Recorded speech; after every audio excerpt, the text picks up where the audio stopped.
Hello, friends, and thank you as always for visiting the Legend Sports Universe YouTube channel, Legend Sports Universe, where legends play forever.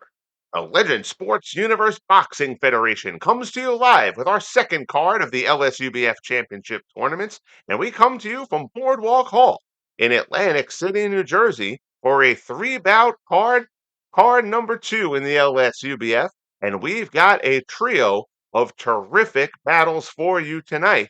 We will start off in the lightweight division, where the number 2 seed, the Welsh Wizard, Freddie Welsh, the defensive mastermind, will take on Sugar Shane Mosley, ranked number 7 in the lightweight division. Then we head to featherweight, where the number 1 seed, Salvador Sanchez, takes on tough Japanese contender Kuniaki Shibata, ranked number 8. And then in our main event, we return to the middleweight division where we had a thriller in the main event the other night when Rocky Graziano got off the deck in round 7 to knock out Tony Zale. Graziano will face the winner of this bout in the semifinal. Number 2 seed, the undefeated Marvelous Marvin Hagler, 14-0 with 14 wins by knockout. He takes on the number 7 seed, the Illinois Thunderbolt, Billy Papke. So we'll jump right in here and go behind the LSUBF fourth wall. Again, I mentioned this the other night in the initial broadcast. Basically, doing this because this is a triple hybrid project using the classic Title Bout Boxing game created by the Trunzo brothers, as well as Undisputed and Fight Night Champion. A lot of stuff happens in Title Bout before we get to these bouts that get streamed here on the channel. So this is to kind of get you a little bit behind the scenes, under the hood a little bit to talk about the fighters as they enter this bout. Also, give a little bit of history, as again, I do a deeper dive than a lot of people do in these kind of projects. You're going to hear fighters come up who a lot of people aren't going to mention. A guy like Kuniaki Shibata, who's on this card, for example. So we'll give you a little bit of a little history walkthrough of the fighters in the cards. Not a lengthy thing, just a little 50-word write-ups on the fighters as well. But again, just to kind of give you an idea of where guys are entering these bouts in their status as far as what has gone on in Title Bout before we get here. So we'll start with talking about Freddie Welsh and Shane Mosley. Again, we do career stages here in the LSBUF. Freddie Welsh has fought the most bouts of any fighter to this point in the LSUBF. He is in prime status. Shane Mosley is at the pre-prime stage of his career. As such, their title bout rating, Freddie Welsh, is rated as a 10, which is an exceptional rating. You get in the double digits in title bout, you're doing very well. Shane Mosley is a 6. Mosley will peak out somewhere around 10 or 11, but at the moment he is a 6.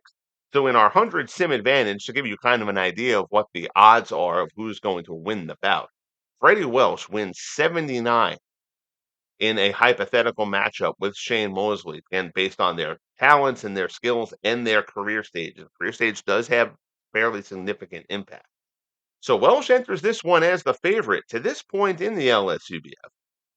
Best win so far for each of these guys. Freddie Welsh earning a 10-round split decision victory over Pernell Whitaker. Whitaker will certainly be heard from down the line here in the LSUBF. Shane Mosley hasn't really fought top competition as of yet. His best win to this point is a unanimous decision victory over Julio Diaz.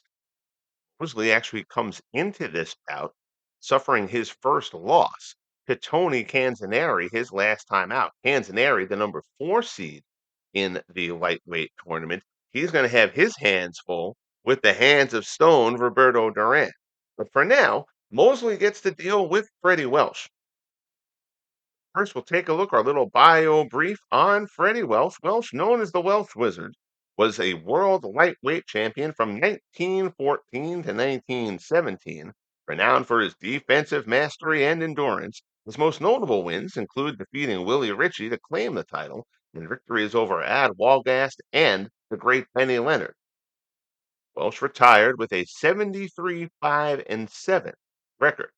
As for Sugar Shane Mosley, a former 3 division world champion in real life, holding titles at lightweight, welterweight, and junior middleweight, he will have an opportunity to fight at all those divisions as the LSUBF moves forward. Known for his speed and power, Mosley's most notable wins include victories over Oscar De La Hoya, who he beat twice, Fernando Vargas, and Antonio Margarita. Mosley retired with a 49-10-1 mark. So we head to the ring. Introductions about to begin.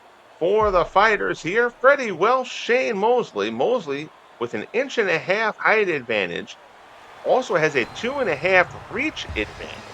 Mosley is certainly considered the stronger fighter. There you see Welsh, 23, 3-1 with those 5 knockouts, as we mentioned. Welsh, his MO is going to be pretty simple here. He's going to try to take this fight as deep as he can. He is unlikely to score a knockout against Mosley, but he will be defensively sound, more than sound actually. Welsh, a terrific defensive fighter, but he's going to have his hands full here with Mosley. Mosley is the stronger fighter. Mosley, a little bit surprising that his knockout total is as low as it is. He's only got 5 knockouts among those 13 wins. Again, Mosley comes in a big step up in class. A loss against Tony Canzoneri his last time out, but Mosley is thought to develop into a force in this division. Is he ready to deal with somebody like Welsh as of yet? Again, Welsh, 27 bouts to this point. That is the most bouts of any fighter in the LSUBF at this point in time. Mosley only with 15 bouts. So Mosley still has some growing to do here as far as his career goes. But he's going to give Welsh all he can handle here. Introductions wrapping up. Fighters greeting the crowd. They will be prepared to head out to the middle of the ring, get their final instructions, and then we'll get underway. Our first bout of the night, Freddie Welsh, Sugar Shane Mosley. So with the introductions complete, fighters getting their final instructions at the center ring. They will touch gloves, and we are ready to go. First bout, the lightweight tournament. Freddie Welsh, Shane Mosley, ready to go here from Boardwalk Hall. Fighters meet out at Ring Center. Welsh is obviously going to try to be the more elusive fighter. Mosley is going to try to put some pressure on it. That is easier said than done. And Welsh right now just strictly in evading mode early on. He's going to let Mosley kind of show him what he's got in the bag.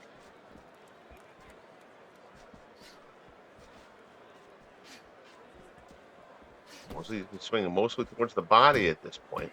Welsh hasn't really done anything as of yet. It's a good straight right hand from Mosley. First shot of consequence in the fight. Welsh throws the jab to let people know he's in it. Mosley gets in, tries to grab him. He obviously doesn't need to clinch. Doesn't need to clinch there. He's just trying to get a hold on Welsh and keep him in front of him. Now you see Welsh starting to kind of try to get that jab going a little bit. Mosley certainly the aggressor here in the opening round.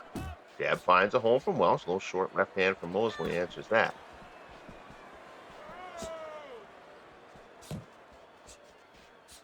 And Mosley taking a few shots there from Welsh. Nothing of real significance there. Welsh has gone pretty much exclusively jab. There's a straight right hand that falls short of the mark.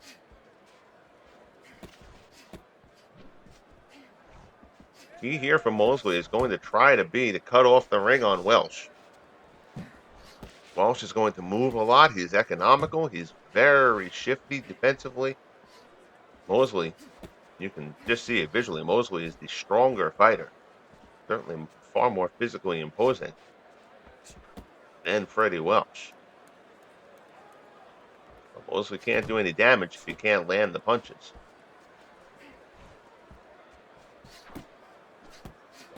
Body shots there. Welsh covering those up. Those are just hitting the outside of the arms. Nothing really does any work there for Mosley.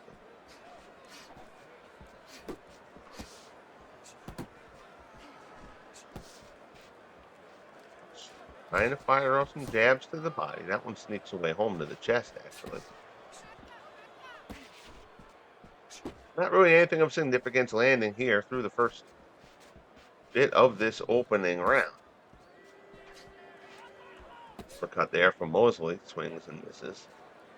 He gets in again. Mosley's grabbing. Mosley's not grabbing, obviously, because he's in any kind of trouble. He's just trying to get Welsh to stay somewhat stationary. Force him to get close to him. Good uppercut there from Mosley. That's the best punch of the round. Splits the gloves.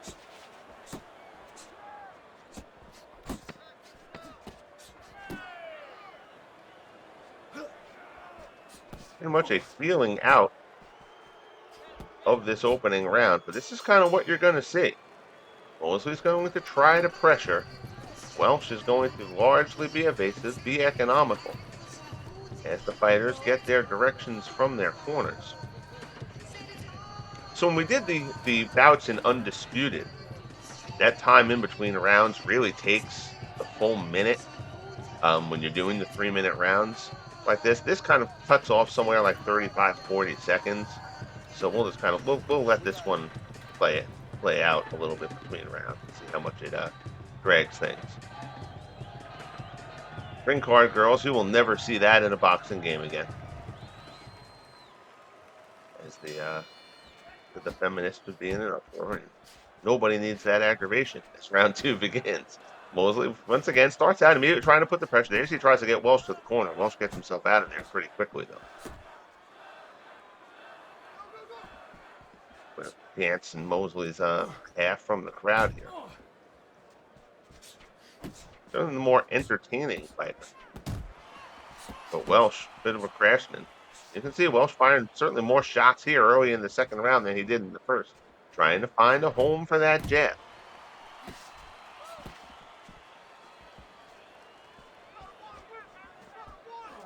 Mosley kind of waiting, trying to find an opening. Swings double left, 3 straight lefts for Mosley, all of them whiff. Mosley putting some volume out there, but nothing is really landing of any consequence. When he lands, a lot of the time he's hitting the gloves or he's hitting the outside of the arms. A big right hand from Mosley, misses the mark.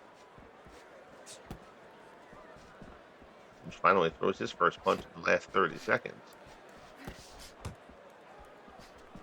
Fights like this are always interesting from a judging standpoint. We've got two of very significant styles. Style discrepancies here. Mosley is certainly the bigger, the aggressor here, trying to put the pressure on Welsh. But he is not really being effective at it at this point. So how much do you reward Welsh for that? Welsh is not throwing a heck of a lot of punches. So does he get penalized on that front?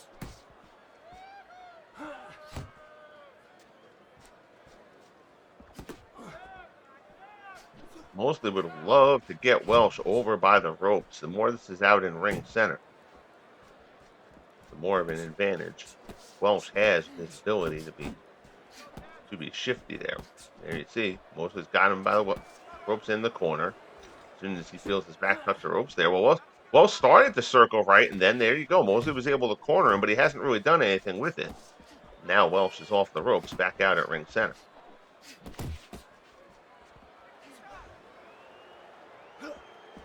Neither fighter has landed anything that would be considered a particularly damaging blow. Again, Welsh sticks another jab. The uppercut in the first round from Mosley. Best punch of the fight to this point. They exchange body shots there. As we come to the waning moment of this second round.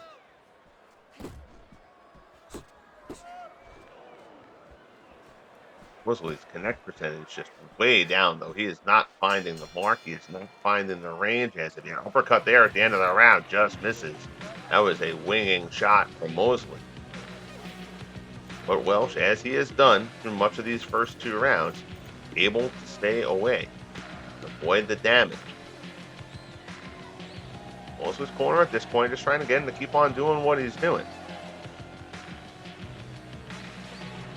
As far as putting the pressure on, he does have to try to find a home. You might see Mosley. Mosley's a very good body worker. He can start getting to the body a bit. He can take some of the bounce out of Welsh defensively. Easier said than done, though.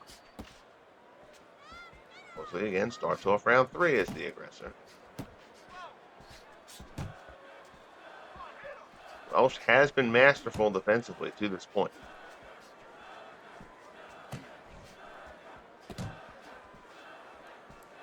Mosley has not really been able to get into any kind of a rhythm. Again, Mosley would love the opportunity to show off some of that hand speed and fire off combinations. He has not really had the opportunity as of yet to do that. Then Welsh, to this point, the most experienced fighter in the LSUBF. He's got the most fights on his ledger. Mosley still a little bit in that developmental stage. A lot of people think that Mosley, at his peak, will end up as the superior fighter. But to this point, Welsh seems to have the tricks in his bag.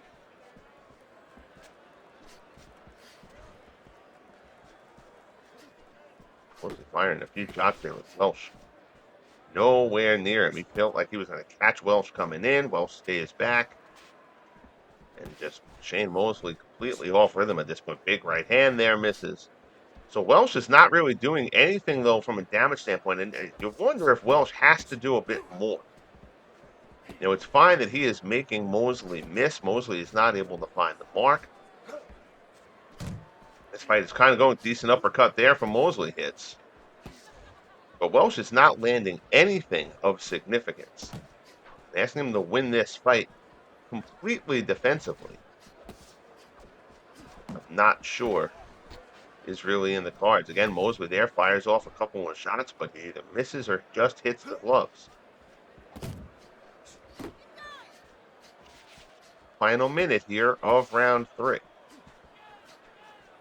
Anthony Mosley, 7, 8, 9 straight shots. None of them land.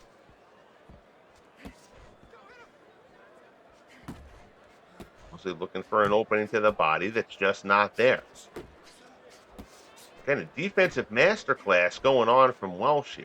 You've got to wonder how the judges are going to perceive that. Does he need to do a bit more offensively than he is doing to this point? Fires a couple to the body. He actually ties up Mosley and then hits Mosley as he backs away. Welsh is not a heavy hitter. Sustained shots there.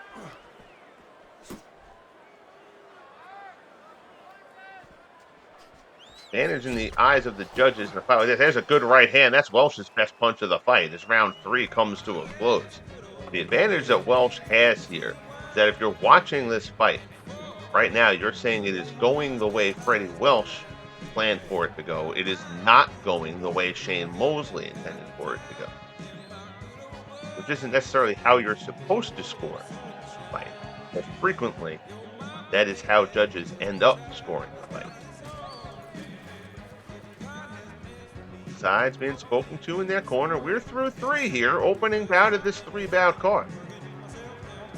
Freddie Welsh, Shane Mosley, lightweight tournament. You see the ringside scorecard from Teddy Atlas. He's got Mosley up 2-1. Again, that is an unofficial scorecard.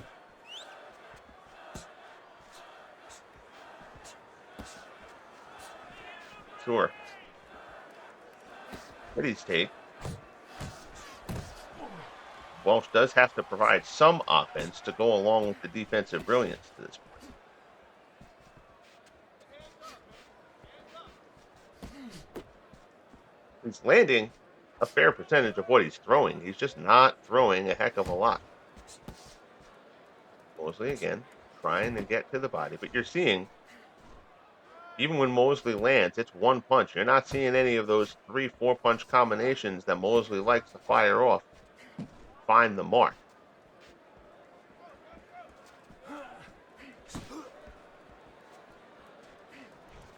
I talked about this when I was doing the introduction to this project.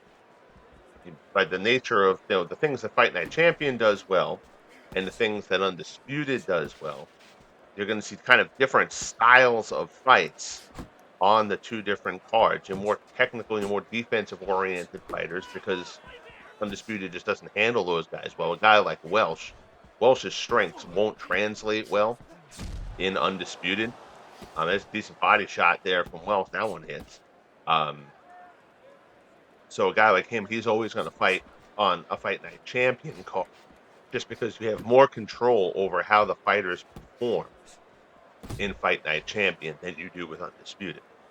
So the more nuance a fighter has, the more likely he'll end up on Fight Night Champion cards, and also just certain style matchups, outboxers versus sluggers.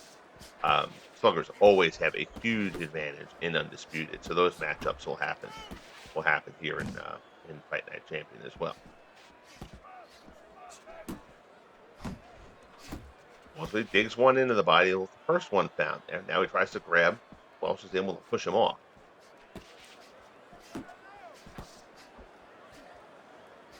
Shane tries to go with the double jab in the right hand. Nothing finds the mark. That last right hand from Mosley landed a bit. Somewhat of a glancing blow, but it did find a home.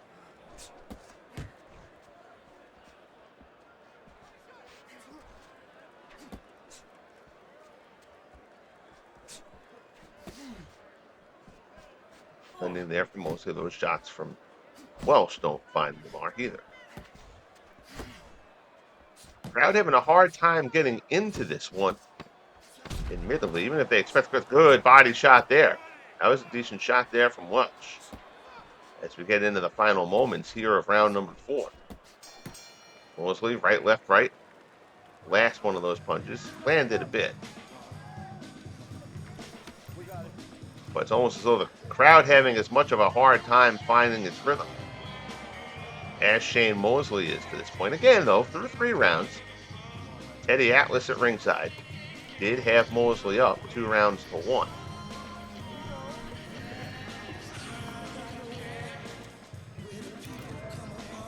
It's the idea that Welch may have to do a little bit more on the offensive side of things than he is doing. Welch did come in favored in this fight.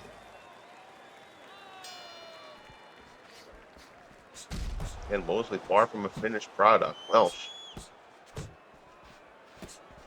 looking 5.6 bouts under his belt already. Freddie Welch is at his peak. So Welch kind of popping off that jab here in round 5. Perhaps his corner told him he has to be a little bit busier. Mosley's, and you're seeing that happen frequently, where Welch looks like he's going to dart in. Good uppercut there from Mosley. Welch looks like he's going to dart in. Mosley fires off as though he's going to try to catch him. And Welch has stopped himself from coming in and stays back, and Mosley whiffs. And some of those look awkward. Oh, good left hand there from Mosley. That's Mosley's best punch of the last couple of rounds. He follows it up with a good jab. There you see Mosley now getting a little bit going. Welch backs up. Mosley doubling, tripling up on the jab. One of them finds the mark. That sequence there. Uppercut finds the mark. Didn't hit him flush, but did score. Best sequence a moment ago of the fight from Shane Mosley. Try to find jabs to the body. None of those are finding a home, though.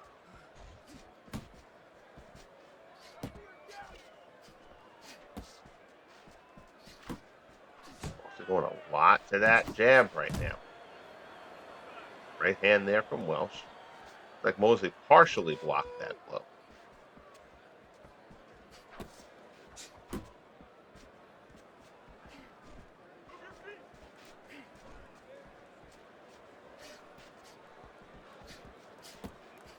And lots of misses in that sequence, but Welch is not doing anything offensively.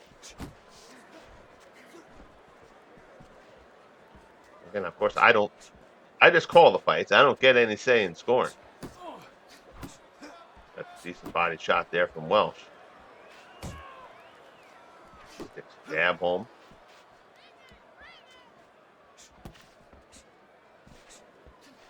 I certainly value defense, but I do think that the defensive fighter has to offer a little something offensively.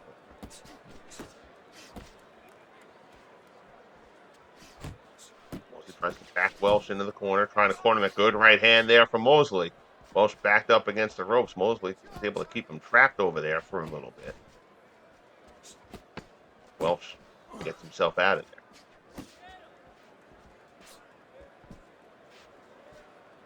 As though Welch is finding a home for anything of power that he's throwing either. Well, he's not throwing a lot of power punches. It's largely jabs coming from Freddie Welsh as round 5 comes to a close.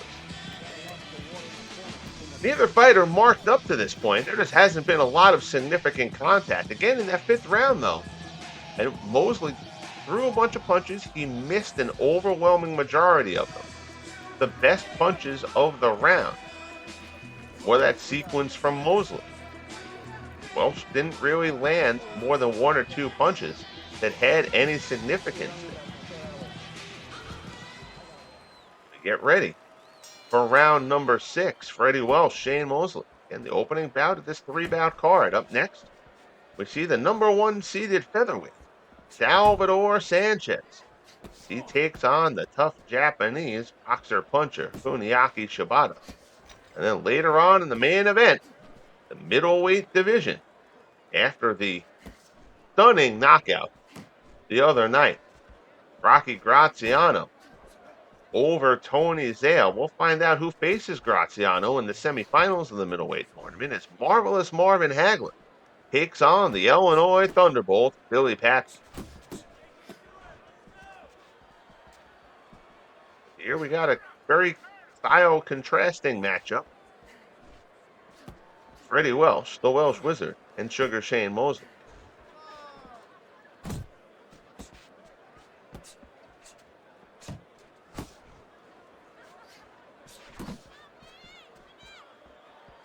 Body shot scoring there on the counter from Welsh. Certainly not damaging.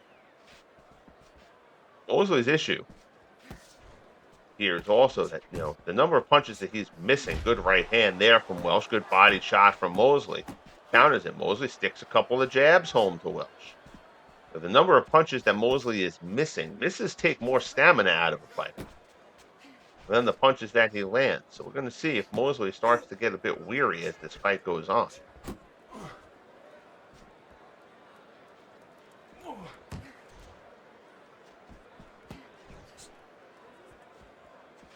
Trying to land some jabs to the body himself. Seeing Mosley trying to dig some hooks into the body, and Welsh is nowhere to be found.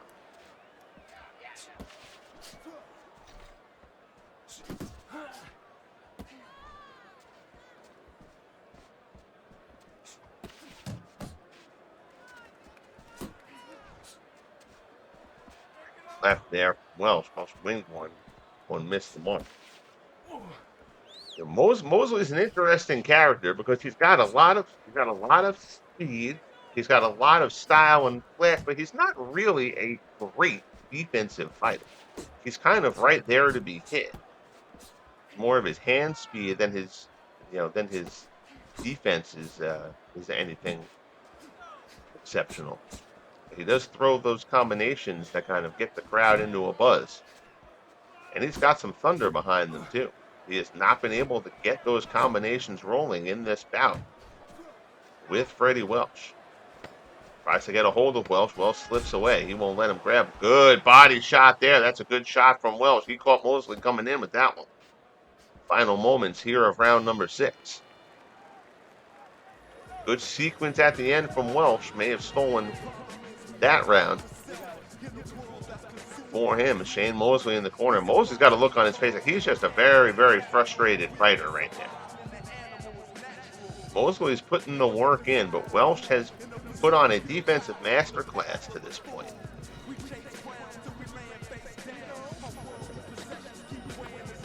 Certainly his corner is happy with that. You just have to wonder. I'm waiting to see if they're going to tell Welsh that he's got to open it up a little bit more. So far to this point, he really hasn't. We get ready to start round number 7. Jab right on out of the gate from Welsh.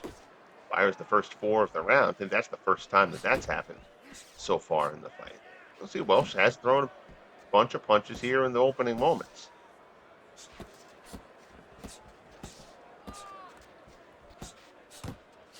Mosley's the one backing up right now, which is not something we've seen much in the fight. Now Mosley has Welsh backing up. Welsh lands a short uppercut, grabs Mosley, pushes him away to recreate the distance.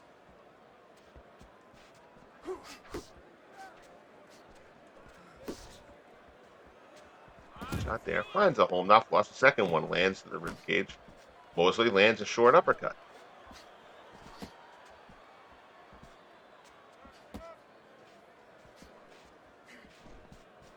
Back into that defensive mode. And once again, Mosley firing another uppercut. Mosley's looking for that left uppercut a few times during this bout, and he is not finding a home with it.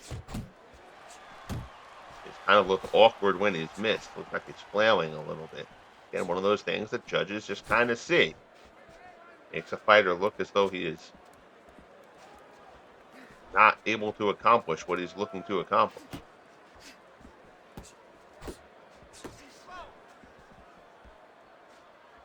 Mosley's, I don't know what it is yet. We'll see at the end of the fight. Mosley's connect percentage in this fight is very low.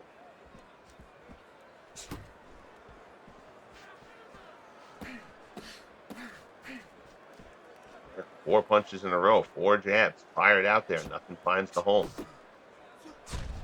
There's that right uppercut. He leaves himself open. Good body shot there from Welsh. Mosley backed up there.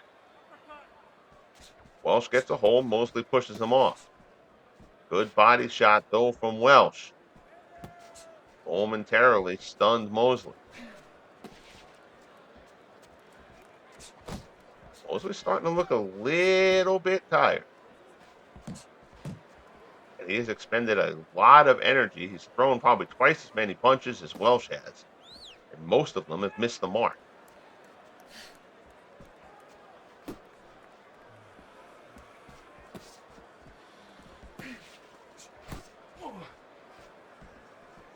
Then get a little short jab there.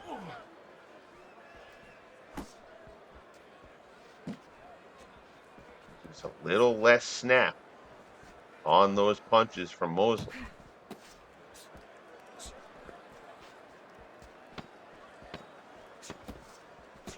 Final 10 seconds of round number 7. Welsh, not the most crowd-pleasing fighter, but he is very effective at what he's doing. So we're through 7 here. Signs of fatigue and frustration showing a bit on Shane Mosley. Mosley is trying to do the work. The Welsh wizard, Freddie Welsh, just not letting him do it.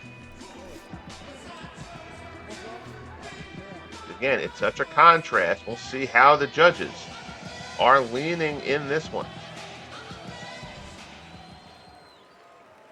You see that? The Teddy Atlas scorecard. Atlas has given Welsh 3 of the last 4 rounds.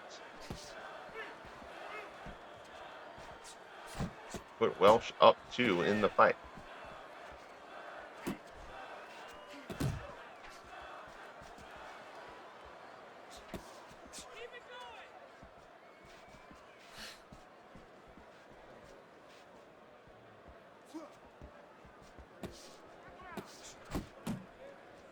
Corner. Mosley swings a left to get out of that corner.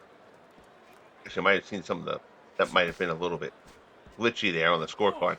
So I'm not going to run the Fight Night scorecard at the end of this fight. I'll have my own graphic for that. And the reason for that being, Fight Night Champion does have a bit of a glitchy thing where later in fights, it starts giving 10-8 rounds when it shouldn't. So I won't let it give a 10-8 round in a round where it's not a knockdown. So that is, that's something that I will, keep an eye on. I would say I won't. There are certain parameters that need to be met for me to be, you have to, land twice as many blows, as the other guy and have, basically double connect percentage on him. It's got to be a very, very dominant round. So those are few and far between. But again, and the judging in the fights, I actually find the overall Fight Night Champion judging to be pretty solid. But that is a bug thing. Again, there's always a bug or two with these EA games. Going back, this game is from 2011. If you look at the graphics compared, the graphics are good for their time, but you compare the graphics with what we saw in the Undisputed card the other night, and certainly a big difference there, particularly in this the fluidity of the movements and such. Final minute here of round number 8. Well, my point of that was that Atlas card that has Welsh up, that said up 2. I think it scored round 7 at 10-8, which is silly because I think he's got him 4 rounds to 3, so it'd really be up 1, 2. 67-66 in favor of Welsh. Good body shot there from Welsh, finds the mark. Mosley grabs a hold there, but that was a good body shot from Welsh. He caught Mosley coming in. Mosley trying to fire, he's in the corner. Welsh can't get off another punch, though. Mosley grabs him again. Mosley swings away. Welsh, I think, content to know he's landed the best shot of the round. That was a good body shot there from Welsh, and that one hurt Mosley as round 8 comes to a close. You can see Mosley trying to find his breath a little bit here. Again, neither fighter marked up. There just hasn't been that much in the way of heavy impact, particularly to the face. That was a good cap to that round there for Welsh.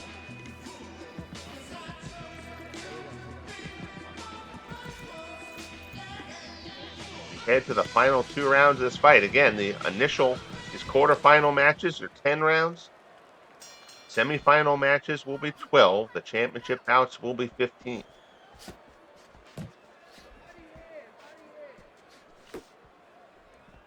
Kind of feels like Mosley's got to do a little something here. Running out of time to do something with an impact. It doesn't feel like Mosley's necessarily fought a bad fight. Welsh has just been very, very defensively solid, and Mosley has not been able to do anything with it. Decent body shot lands there. Some of the crowd getting behind Mosley.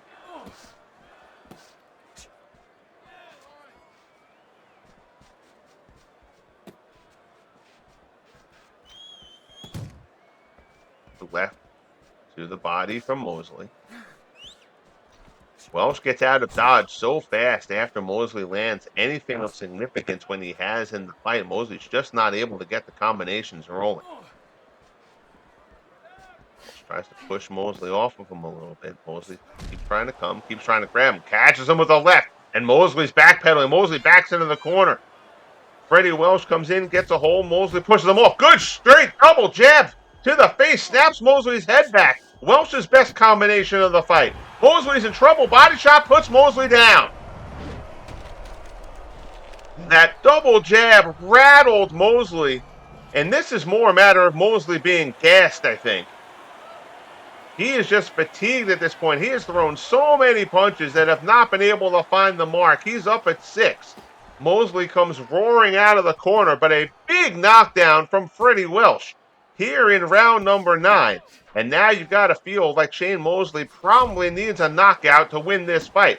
Welsh catches him again with that jab. And again, Mosley having a harder time defending himself against that jab at this point. Hands dropping a little bit lower as he gets a bit more tired. Welsh is not going to go for a knockout. I can virtually guarantee you of that. He is in a very comfortable position right now. He knows that Mosley's tank closing in on empty.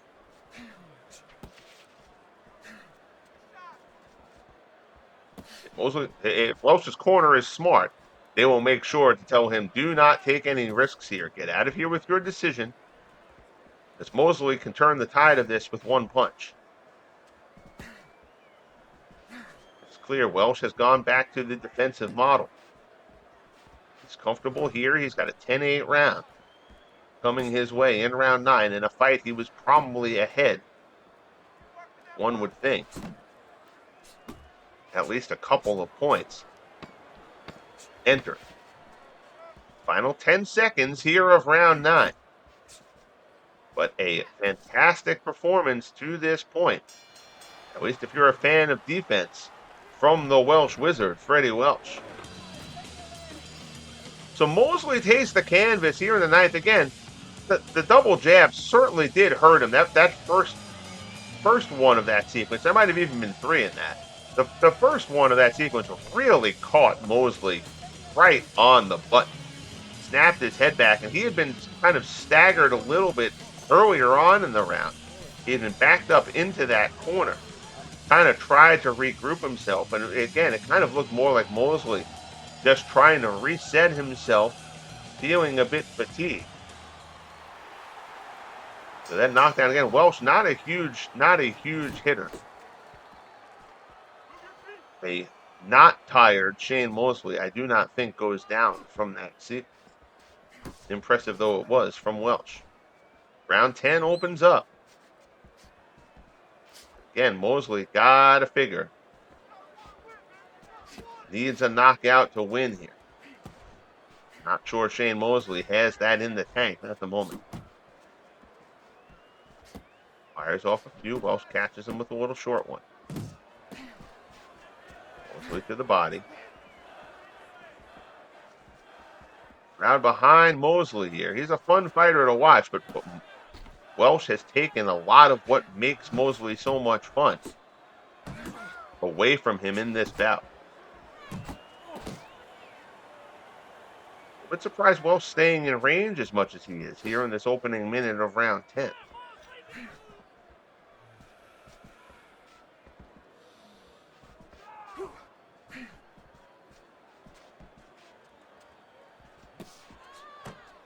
We can see Mosley, particularly in terms of his footwork, in terms of trying to stalk Welsh down.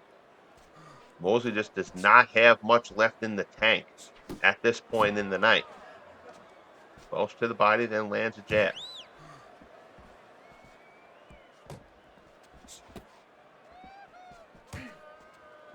Aggressive performance from Freddie Welsh. Again, not the most exciting performance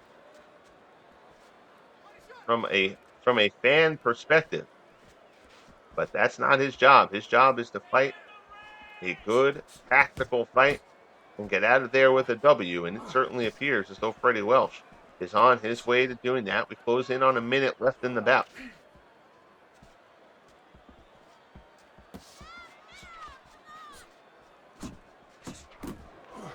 Finds a home. He catches Mosley to it with a body shot. As Mosley comes in, Mosley staggered. Staggers back, not staggered in terms of being hurt, just kind of had to regain his footing a little bit. Final 40 seconds. You can just tell Mosley just does not have enough left in the tank to mount the 10th round rally here. He needs to win this fight. Wings an uppercut, wings a left. Both of those miss widely.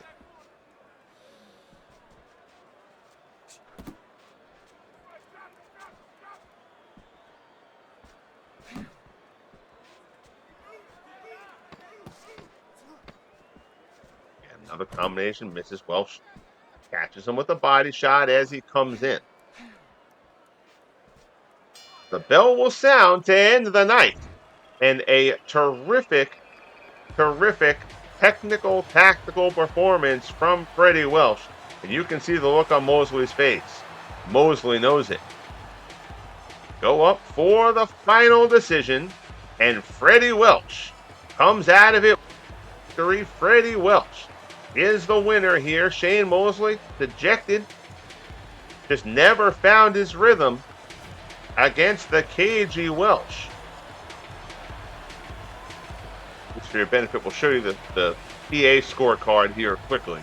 And you'll see there, those final 4 rounds all went in the books as 10-8 rounds. Usually it's not that egregious.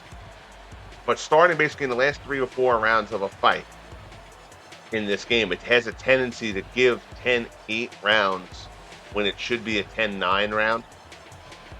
So, of course, there was the knockdown there in the ninth. So that is a proper 10-8 rounds. 7, 8, and 10 could really be 10-9 rounds. So your final scorecard, again, all the judges in lockstep in this one. 97-92 on all cards. But your winner, by unanimous decision, the Welsh Wizard, Freddie Welsh. And now Welsh will await the winner Henry Armstrong and Jose Luis Ramirez. Out will be on our next card. Later on this week, we'll have the details of that card at the end of the night. But moving on in the lightweight tournament, Freddie Welsh. Here you see your details of the card. So Mosley threw twice as many punches as Welsh, but still landed fewer punches, connecting at only a 21% clip. Welsh landed 42% of the blows that he threw. So this the defense rewarded there for Freddie Welsh. A virtuoso defensive performance as the Welsh Wizard moves on. So we'll once again jump behind the LSUBF fourth wall before this second bout in the featherweight division. Salvador Sanchez, the number one seed, taking on Kuniaki Shibata, and this is going to be a tough road for Shibata. Again, we take a look at the title bout setup here. Sanchez has reached his prime in title bout. Shibata still listed at pre-prime. As such, their current title bout ratings, Sanchez an outstanding 12. Shibata comes in at a 5. So in the 100 sim kind of test fight scenario, again, to kind of determine the favorites, odds, etc., however you want to look at it, Sanchez wins 92 out of 100. So this would be quite an upset if Shibata can pull this off. Shibata is going to try to grind Sanchez out, but Sanchez is up for pretty much whatever you want to throw at him. So Sanchez enters this as an overwhelming favorite. Take a look to this point. The best win so far, Salvador Sanchez, before the tournament began, has a unanimous decision victory over Prince Nassim Hamed. Kuniaki Shibata has not really fought the top competition in the division to this point. His best win as of this moment is a third round TKO stoppage of the tough Robert Guerrero. That's a good win for Shibata. Certainly, he has not fought anybody to Hamed's level, let alone Sanchez. As far as our bio brief, Sanchez, a legendary Mexican featherweight boxer and WBC featherweight champion from 1980 until his untimely death in 1982. Known for his stamina, skill, and relentless style, his most notable wins include victories over Danny Lopez, Wilfredo Gomez, and Azuma Nelson. Sanchez retired with a 44-1-1 record. As for Shibata, a Japanese former three-time world champion, holding titles at featherweight and super featherweight during the 1970s. Known for his resilience and technical skill, his most notable wins included defeating Vicente Salvador for the WBC featherweight title and Ben Villaflor for the WBA super featherweight title. Combatants prepare to make their way to ringside. There you see Salvador Sanchez, Kuniaki Shibata. Sanchez a couple inches in height, but a somewhat a diminutive fighter. Sanchez also with a 4.5-inch reach advantage. Expect that to play a bit of a role in this bout. And there you see Salvador Sanchez making his way to the ring. I'll allude to this again later. We're going to try to make a better model of Sanchez. EA kind of limits you, and they certainly did back in 2011 when this game was actually made. And you can do face scans into that game, which is cool, but the scans don't really take particularly great. You'll see with the Shibata model, there's kind of splotchiness on his face. Shibata's face actually was scanned in there. And you'll see kind of marks on his face that it just, the scan doesn't always work great unless you have, I mean, his features, he actually looks pretty good. Other than the kind of black mark makes it look like he has a, giant birthmark on his face. But that happens sometimes with those scans unless you've got a perfect picture. But we're going to try to get a better Sanchez model going as we move forward. So there you see Sanchez in the ring. In front of the adoring crowd, Sanchez is a crowd favorite. He has put on a terrific showing to this point in the LSUBF. Enters as the number one seed. Kuniaki Shibata, his camp knows this is going to be a very, very tall order. And the final instructions, center ring. Kuniaki Shibata and Salvador Sanchez. This is a tall order for Shibata. Sanchez has been exceptional to this point. Shibata is a game fighter. He will be there. He is not going to back down. He's going to try to make Sanchez wilt under pressure, but that's not going to last long. Find a jab from Sanchez right off the bat here. Sanchez very defensively gifted, but he is not going to fight the same defensive style that you just saw Freddie Welch fight against Shane Mosley. Salvador Sanchez has plenty in the offensive arsenal. I do want to see if I can create a better Sanchez model. He's a fairly unique looking guy, and there's just not a good stock face in the in the EA head creators to really make Sanchez. But if you scan, you could do face scans in Fight Night Champion with varied ranges of success. You'll see his Shibata is actually from a face scan, but you'll see like kind of the black splotches on his face. That happened with anything less than like a perfect picture. So I didn't want Sanchez looking like that, but I may revisit that because that is really not a remote likeness of Sanchez. And EA has always been bad about letting you kind of morph face models and stuff. You can actually morph face models if you scan a fighter. But again, so yeah, you can morph the face a bit, but you end up with those black shadowy splotches. Look like he's got a dead birthmark or something, like the Shibata model here has. But we'll probably do a different Sanchez model before the next Sanchez fight, whenever that is, and try to improve upon this one a bit. That's cosmetic stuff. The important thing is that he fights, and Sanchez is fighting well here. Decent left hand there from Shibata lands. Sanchez catches him coming in with a body shot. Jab goes with the right, tries to get that one around the gloves. Shibata lands a jab of his own. Now tries to go downstairs to the body on Sanchez. Punches there, nothing finds the mark. Sanchez grabs.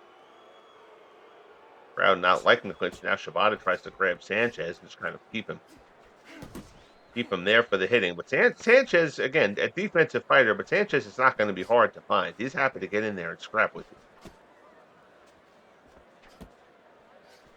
A little bit of a feeling out here in the opening round as the opening round comes to a close.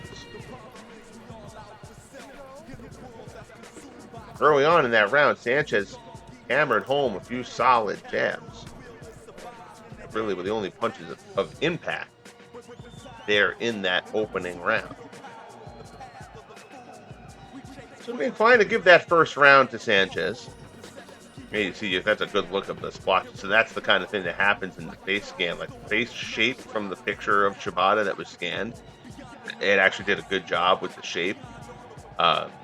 But you end up with those splotches sometimes. And you can't scan Black Fighter because he turns the face. The rest of him turns black, but the center of his face stays white. More quality control from EA. They get the big things right, but then the other stuff around the periphery, they kind of fall a little bit short on. What did not fall short was those pair of punches there from Sanchez to find the mark on Shibata. Shibata trying to grab Sanchez a lot in the early going. Try to tie him up and rough him up on the inside a little bit. Sanchez not having any of it to this point.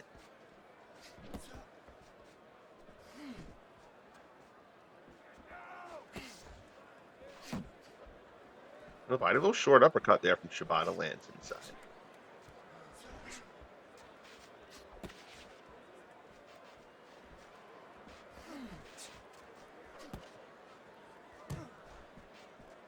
Shibata not considered a terrific defender, but he's got a bit of skill in there. Just a good, solid, rugged fighter.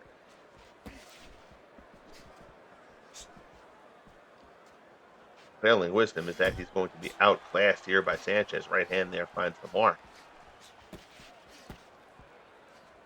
Sanchez jabs there, hit off Sanchez's gloves. Sanchez evades another couple. You there fall short. The last jab there, though, does land on the mark. Shibata can kind of keep a good punch output going, which is what he's going to try to get. But look at Sanchez there, bobbing and weaving. Shibata can't land anything. Yeah, that jab kind of catches him on the end of it. Not a lot of starch on the punch.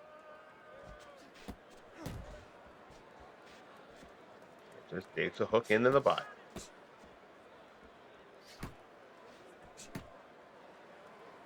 Shibata hits Sanchez close to the corner. Sanchez grabs him so he can push him away and create a little bit of space. Although he still stays hovering somewhat near the corner. Shibata should take advantage of those situations when he has the opportunity. Kind of pin Sanchez in.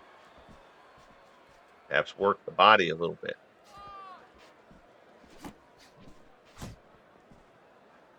Just counters, sticks a jab home of his own. Shibata grabs, Sanchez fights him off. Covering up there from Shibata, doesn't let Sanchez land. A couple of uppercuts on the inside, and then it's again just bobbing and weaving. Sanchez evading the jab masterfully from Shibata. 10 seconds here of round number 2.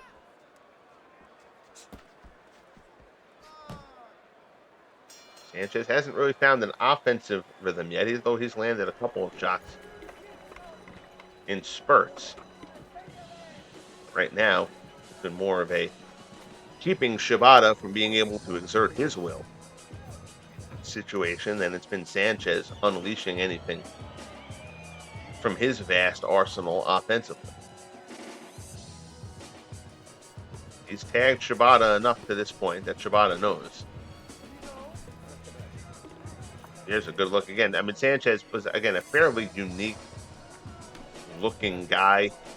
And just there's that face model doesn't really get you really close to Sanchez.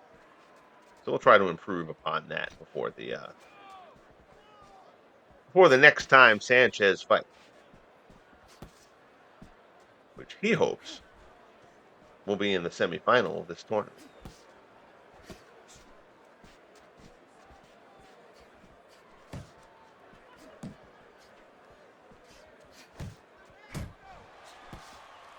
Right there from Sanchez finds the mark. Good left there from Shibata hits. And Shibata is going to be the guy who throws more punches. Sanchez kind of comes in bursts. But though his action is scintillating when he does it, Sanchez is fairly economical with his punches. Shibata has decent speed. He's going to just kind of try to overwhelm Sanchez. Again, not likely.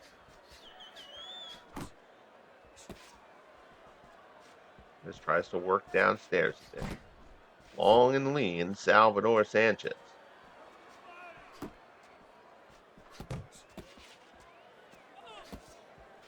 There's a couple body shots at that right over the top.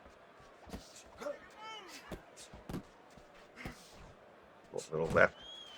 Landed a bit. Tries to get to the body there. Shibata won't let him. Sanchez. That time he felt himself back in the corner. And there's Sanchez. Found a home. 3-4 shots there. Getting himself out of the corner. Shibata's backing up. And as Shibata's coming in, Sanchez is starting to catch him to the body when he does a little bit. Kind of one-offs at this point.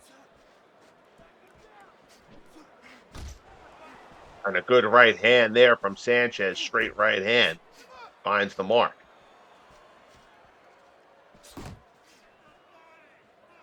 Tries to dig one into the rib cage. Sanchez, again, bobbing, weaving, leaning out of the way of successive jabs from Kuniaki Shibata.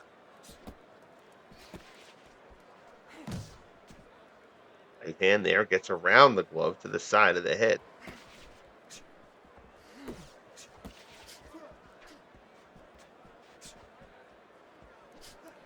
Up on 20 seconds left here in round number 3.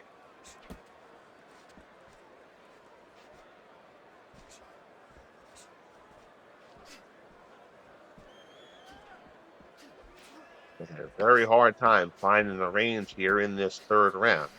Sanchez has kind of seen what's in Shibata's bag of tricks, and now perhaps might start taking a little bit more out of his own. Round 3 comes to a close there. Sanchez in control here early, and Shibata giving fine effort to this point. He is just fighting a different caliber of fighter. Sanchez has not been taxed to this point by any stretch.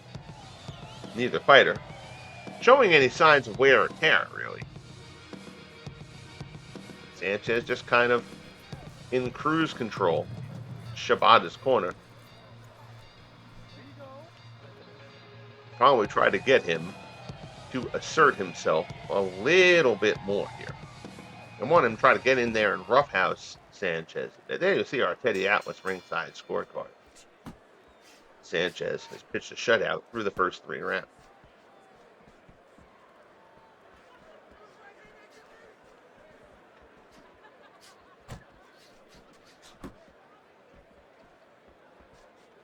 Trying to fire off the jabs.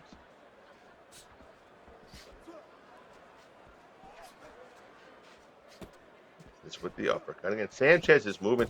He's defensively so good, but in a much different way than Freddie Welch.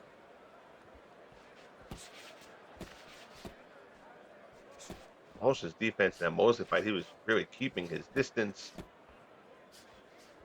Sanchez has a lot more looks scintillating. He's in close and he's just bobbing and weaving, and he looks like he should get hit, and he just doesn't.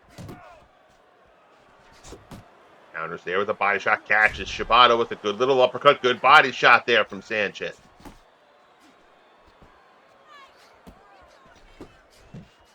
Sanchez is putting himself on the ropes a fair amount early on in this fight. He's comfortable fighting like that.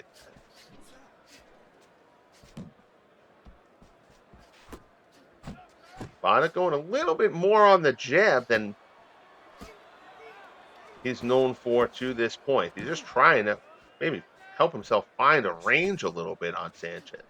Again, easier said than done.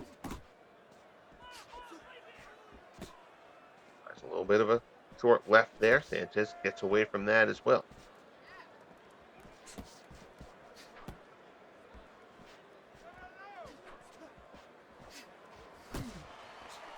Left from Sanchez after a Shibata miss. Uppercut there. Sanchez catches him coming in again. Now digs in a body shot.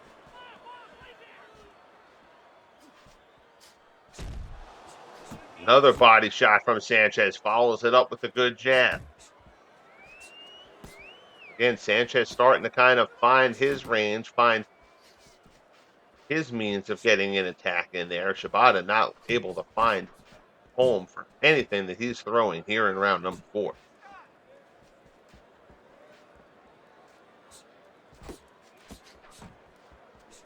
Sanchez undefeated to this point.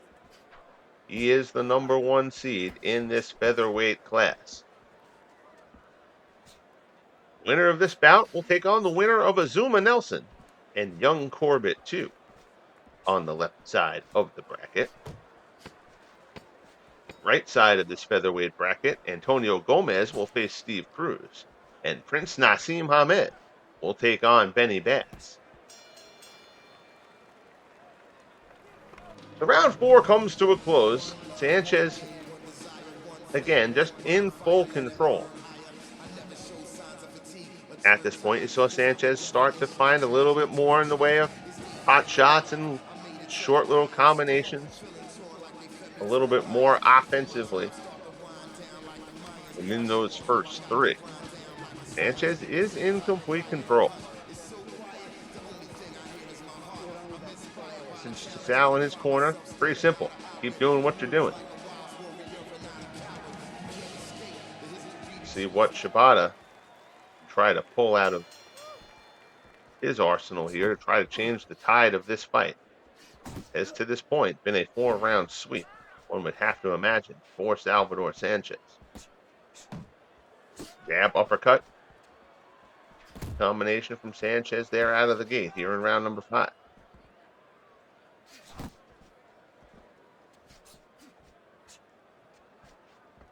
Shibata comes up short.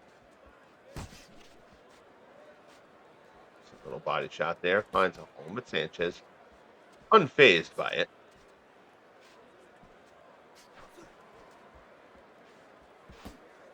Hobbs weaves his way out of the way. And that one misses that one. Counters. Good counter right hand from Sanchez. Shibata grabs a hold. Sanchez able to push him off quickly. Shibata finds a home for the body shot. He's found a few of those body shots during the course of this fight. Sanchez catches him with another uppercut. Shibata answers with an uppercut of his own. Good shot there from Shibata. His best punch of the last couple rounds. Shibata's been able to find a home for some of those body shots, but he has not been able to find. When he tries a 1-2, the 2 ends up being a 0. So he's landing single shots, not able to put anything together in any kind of a string that puts Sanchez in any kind of danger. And tries to grab again. Sanchez pushes him off.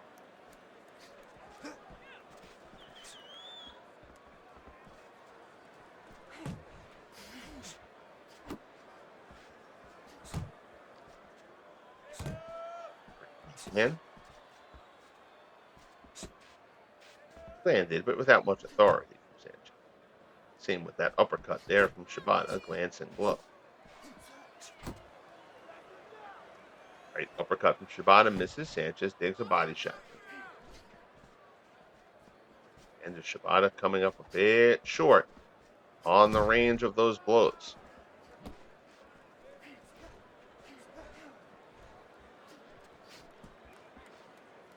40 seconds here of round number 5. Sanchez ties him up. Now Shibata tries to tie Sanchez up.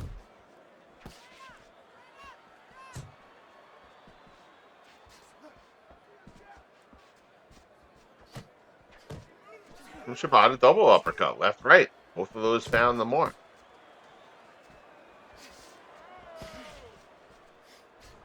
Sanchez not hurt by them at all, but they do score. Oh, and a good right hand there. Straight right hand from Sanchez as Shibata came in. Sanchez backs up Shibata with that one. As the round comes to a close, so Shibata down a home for a couple of shots, but the straight right hand puts an end to that. Good shot there from Sanchez to close out round number 5. You're trying really hard. You might have been able to give one of those first 5 rounds to Shibata. But I believe that Sanchez is pitching a shutout here to this point. Speaking of pitching, the Franchise Stars Baseball League will return to the channel in the next few weeks for year 4 of the FSBL.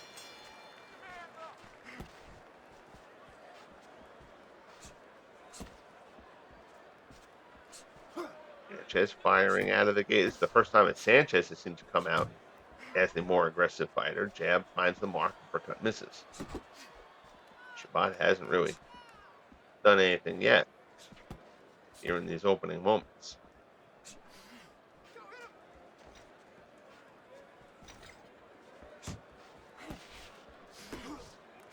Blocks those shots from Sanchez. Sanchez tries to grab Shibata. Digs a short little body shot.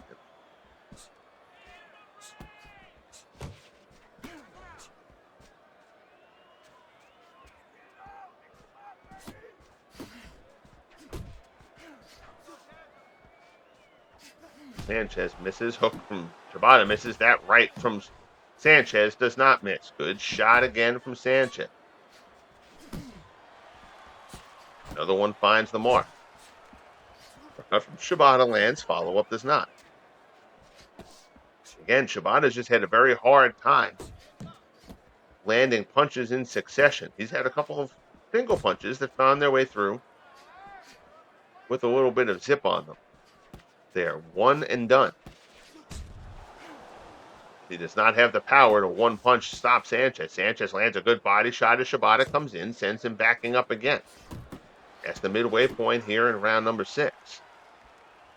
Shibata comes in low. Sanchez ties him up before pushing him away.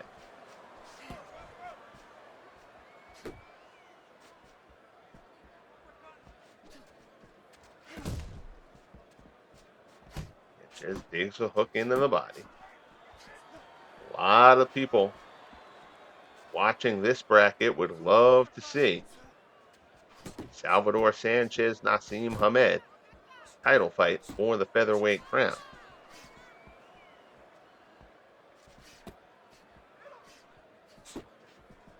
Sanchez still the favorite. Don't count out Azuma Nelson, though.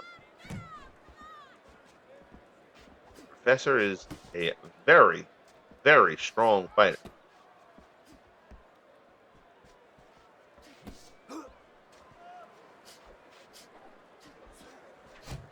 Will be a tough out for anybody. Decent little short uppercut there from Shibata, but again, it's just a single punch.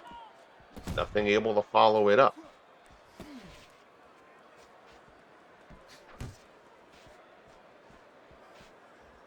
Ready for the final seconds here in round number 6.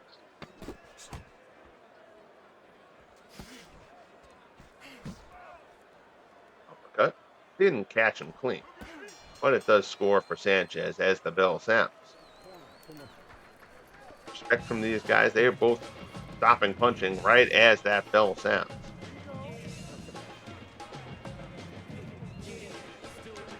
So again, Sanchez just continues to do his thing, maintain control of this bout. Middle of our three bout card here. The opening bout, a pretty much virtuoso defensive performance from the Welsh Wizard Freddie Welsh in the lightweight tournament as he stopped Shane Mosley by unanimous decision. Ousted Shane Mosley by unanimous decision. Then after this, the main event, Marvelous Marvin Hagler and the Illinois Thunderbolt Billy Papke will go at it in the middleweight bracket.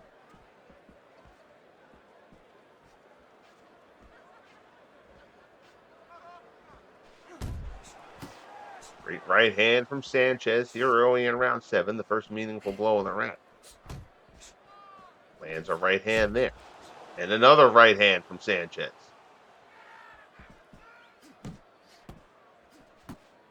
Catches Sanchez on the end of that jab.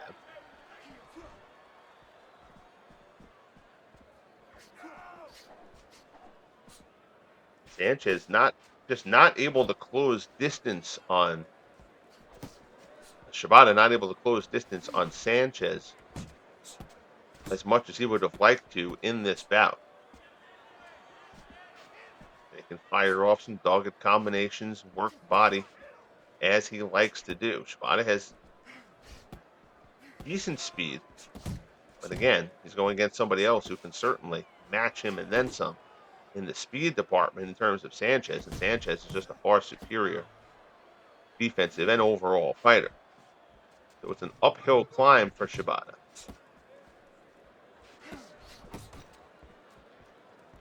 Shibata lands a right but takes one back.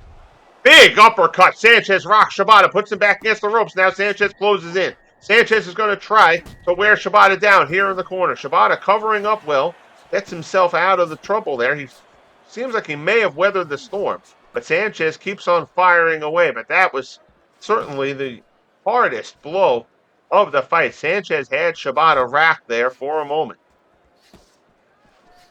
Inside a minute left here in round 7. Shibata takes a shot from Sanchez, gives one back of his own. Another left lands for Sanchez. A little short left from Shibata, who then finds a home for a straight right.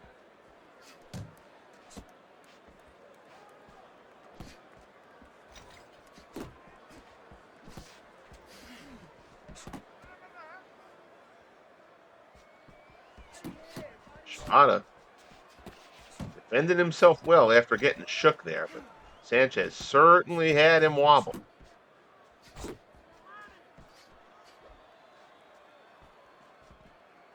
As we come up on the final 10 seconds of round number 7.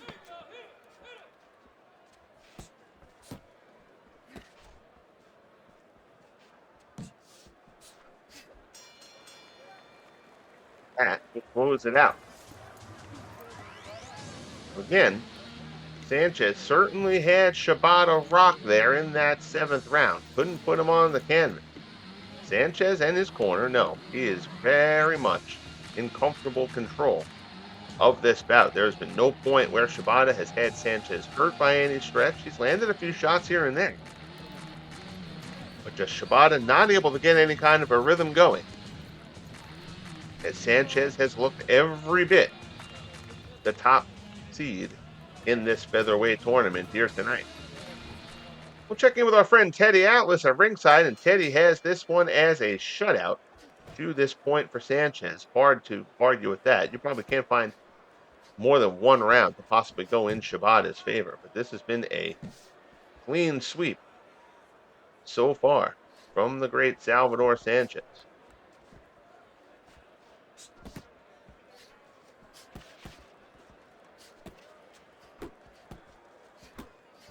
Shibata. High volume there, 7-8 punches. Only the last one of them actually even landed. Short little uppercut lands there. Nothing of damage.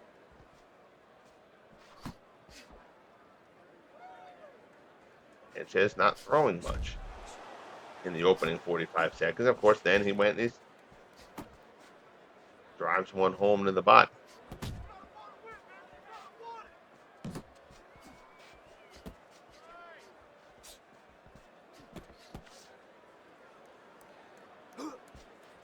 Again, another terrific defensive showing, but in a much different fashion here from Sanchez. Sanchez's style is more crowd friendly than Welsh's performance against Freddie Mosley. Against Freddie Welsh's performance against Shane Mosley. Sanchez more offense to his game than Freddie Welsh. Although Welsh did score that late knockdown, which was a little bit of a surprise. Again, Welsh not a big hitter.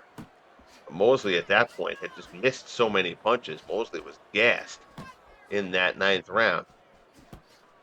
A perfect body shot. Sanchez lands one there on Shibata, shakes him again. Not the same point as the one last round. The one last round really had Shibata rocked. Shibata lands a little short right hand inside. The best shot he's landed in the past couple rounds. Finds another home for the right. Final minute here of round number 8.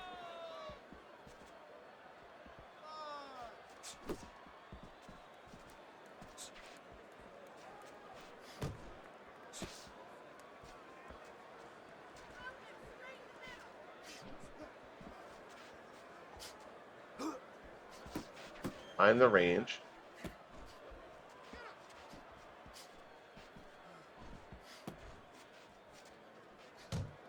Sanchez just kind of coasting at this point.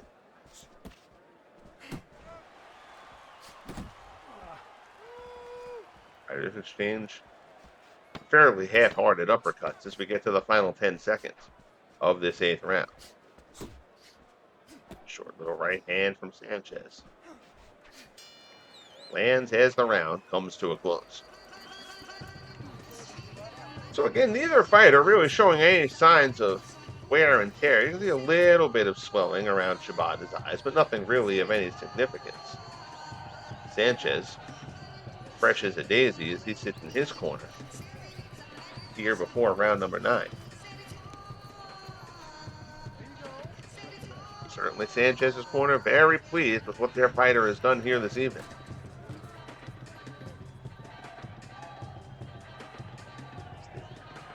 Ring card girls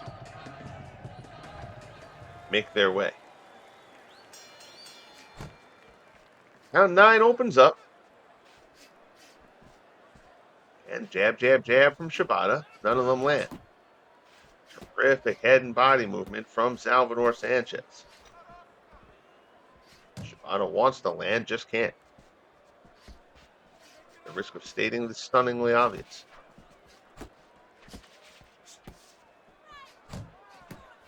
With the right hand there from Shibata, that one landed. But again, it's just whenever Shibata is able to land with anything, it's always just one punch. Follow-ups, Sanchez either guards or evades or gets away completely.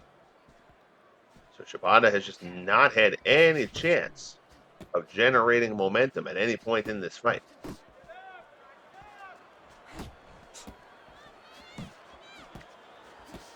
Sanchez coming in a little bit, but didn't catch him clean.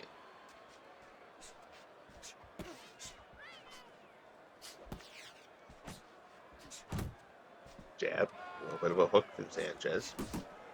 Nothing major.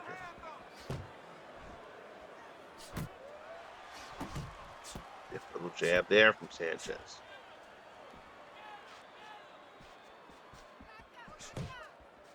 A little uppercut on the inside, splits the gloves.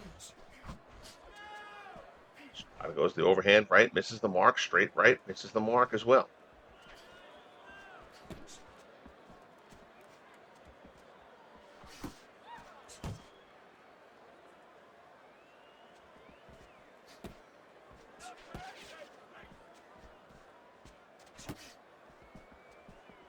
More Sanchez on cruise control here.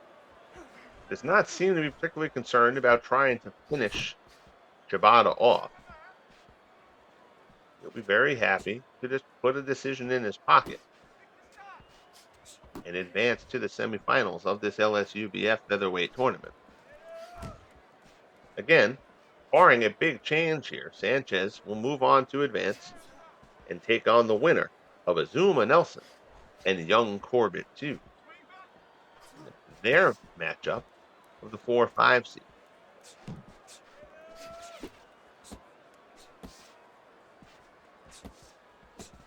"30 seconds left here in round number 9.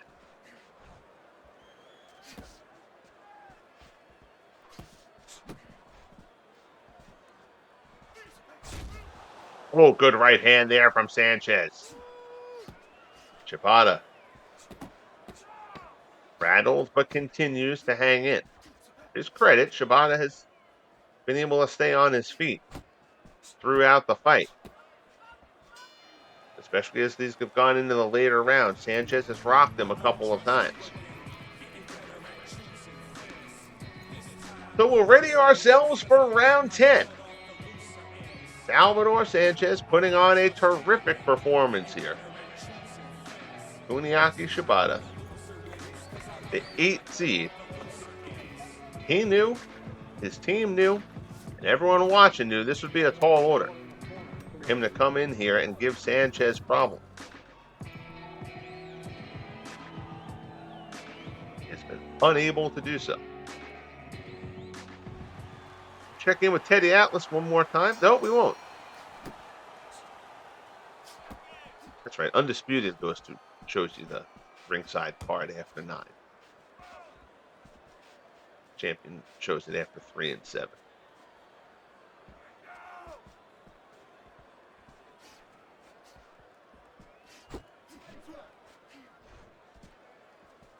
Shibata swinging, finding nothing but air. That jab finds a mark.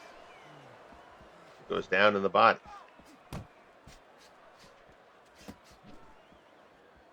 Really impressive work here from Salvador Sanchez. He's never been in trouble at any point in this fight.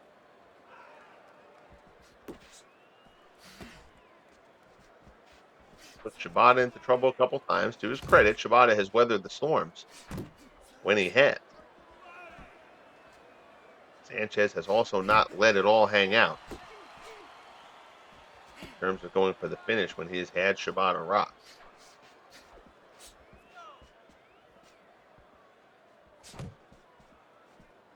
And Sanchez, 22-1, 18 knockouts entering the bout. Shibata, 14-2-2 with 5 knockouts. Good body shot there from Sanchez. Finds the mark.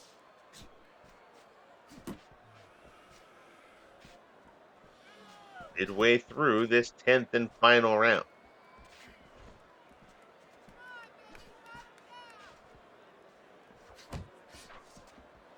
Little uppercut there from Shibata lands.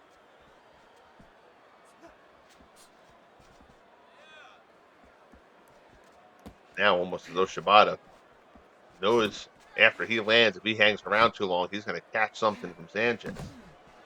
Uppercut there from Sal lands. Shibata, to his credit, though, does come forward.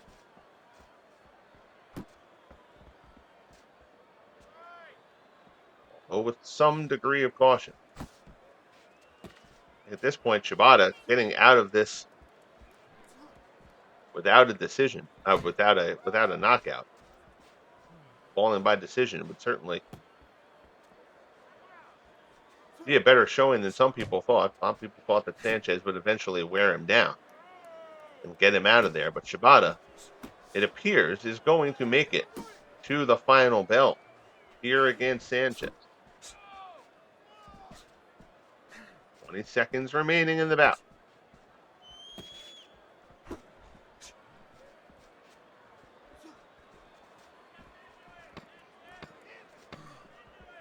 To the final 10.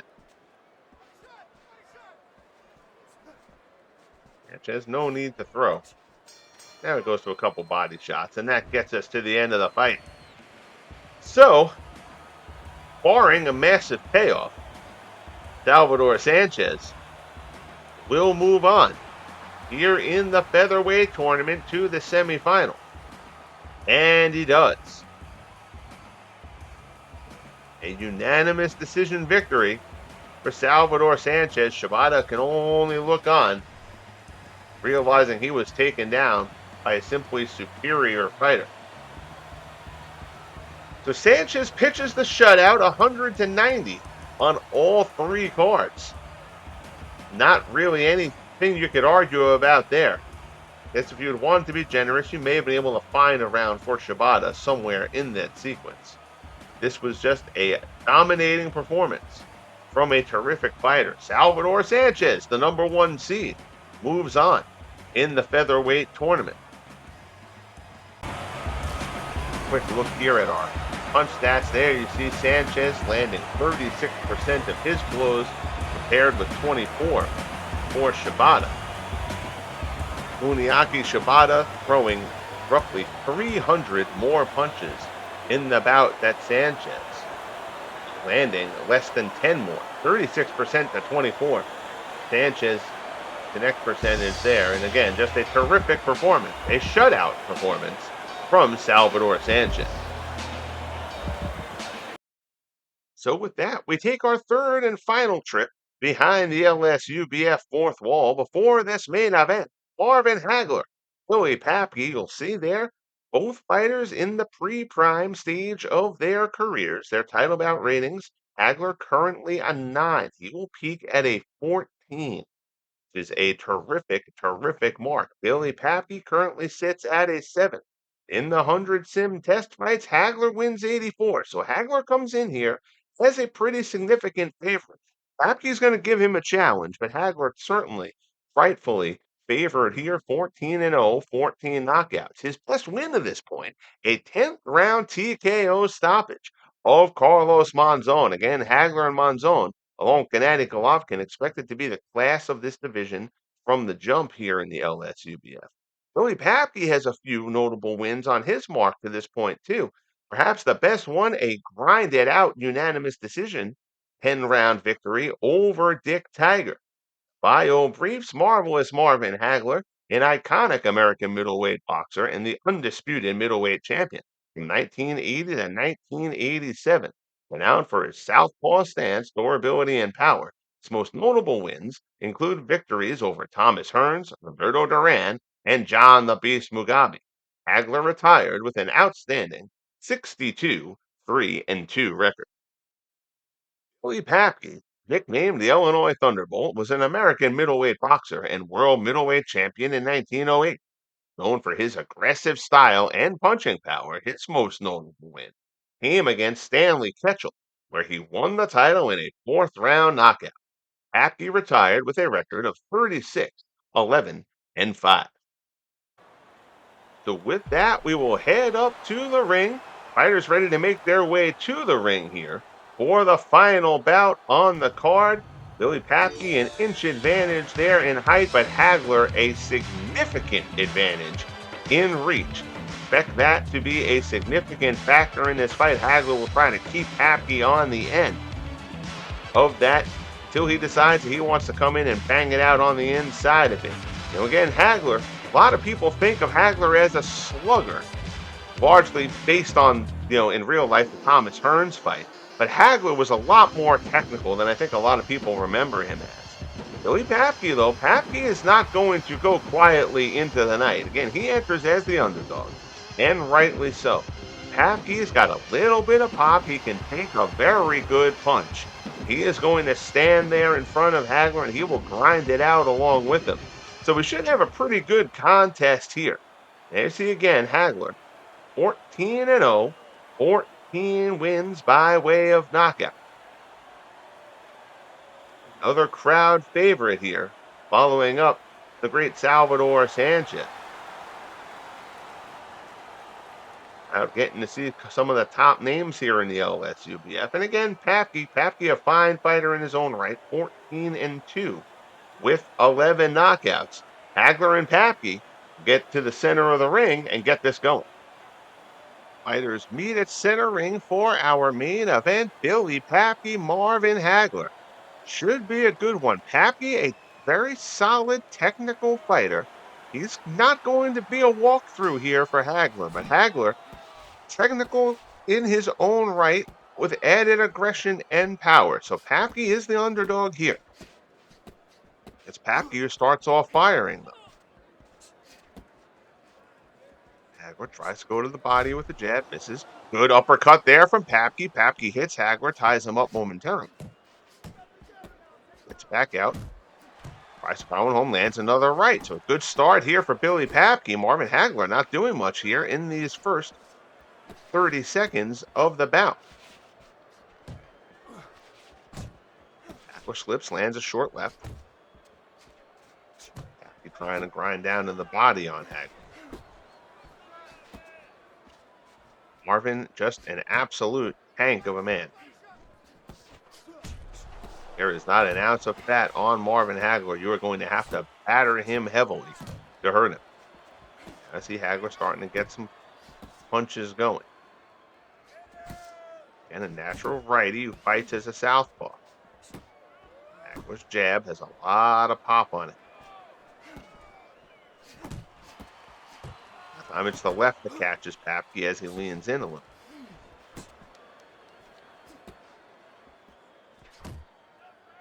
He slips another uppercut between the gloves of Hagler. Catches him with a right there. Hagler gets a left off on his own right.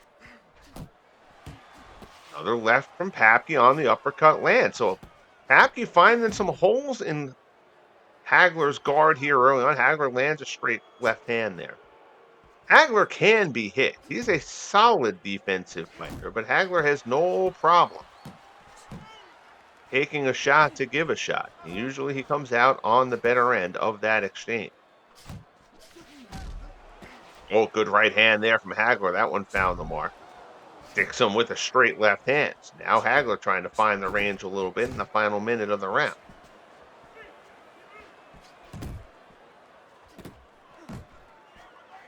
Hagler winging uppercut. It landed, but not flush. He may have ended up in the second row had that shot landed properly. Cut again from Hagler land. Both fighters scoring in this round. Hagler, a terrific inside fighter. He certainly is comfortable working at a distance as well. I think Billy Papke wants to stay inside on Hagler. Catches him with the uppercut there and backs off. Another good uppercut from Billy Papke. So Papke doing some good work here in this opening round. It's been a fairly even round. Good body shot from Hagler, and again, as the round comes to a close, Papke has to feel after that first round like he can potentially get to Hagler a bit. Both sides go to the corners to get some instruction for the second round. His corner, I gotta think, has to be pretty happy. Hagler's corner would probably like to see him protect a little bit more. Either that or go full blast on the aggression front. Papke is kind of floating in between those two things right now. So that's a toss-up of round. I might lean towards giving that round towards Billy Papke, actually. I thought Pappy landed a few more good scoring blows in the round, particularly early on. Hagler started to come alive as the round went on.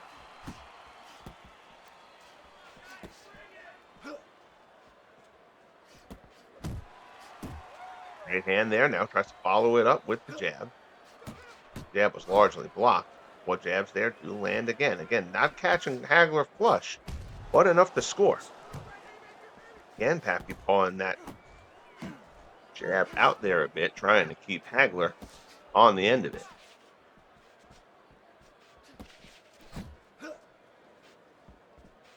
Grabs momentarily, then lets go. Short little left there from Hagler. Hagler's not gone heavily to the body to this point. It's usually a strong suit. Marvin will work that inside, work the body on the inside, and then follow that up with the power shots up top.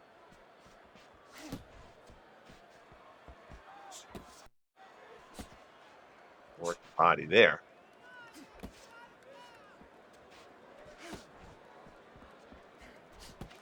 Kind of throwing single punches at the moment. Pappy. Hagler, they momentarily tie up. Hagler pushes them off. Tries to go to the jab. Hagler tries to go to the body. That cut slips through again. Pappy is having some success with that right uppercut, splitting the gloves of Marvin Hagler here over these first two rounds. And neither fighter has taken a load of punishment by any means in the early going.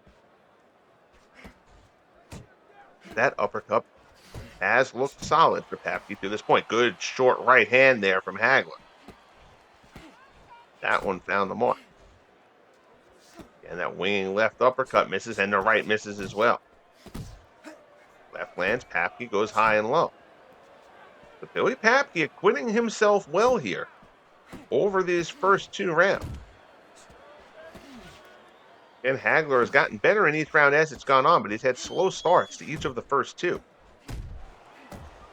Straight right, Pappy lands a pair, Hagler counters.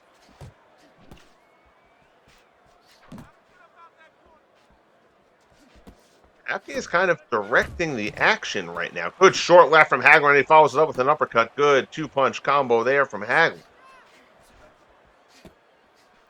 Didn't quite catch Pappy flush there, but he caught him enough. Snap his head back a bit. As we get to the final 15 seconds of round number two. Straight left from Hagler, finds a home.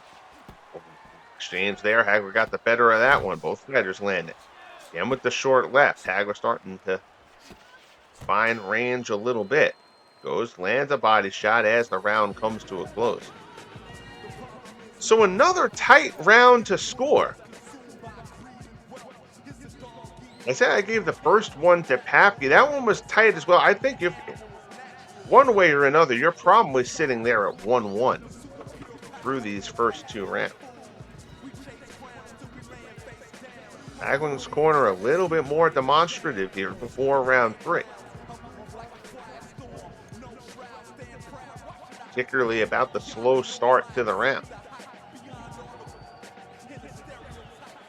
Let's see if Hagler comes out of here with a little bit more aggression to open up the third round. Three-punch combo right off the bat, and another couple. So Hagler already in the early going of round three, although he does take a jab there from Pappy, and now starts jabbing at the body. Short. Right, and the uppercut finds a home for Pappy again. Hagler's getting hit. He's not hurt, but Hagler is getting hit here. And again, Hagler will get hit. Right now, it seems like Pappy might be landing a little bit of the cleaner shots.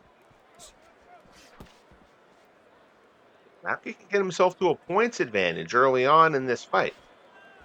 Force Hagler to play catch-up. Would be an optimal situation for Billy Pappy. He takes a hook into the ribs there. Jab from Hagler. Just for Pappy there, fall short. Hagler backs up. Recreates some space. Good right hand there from Hagler.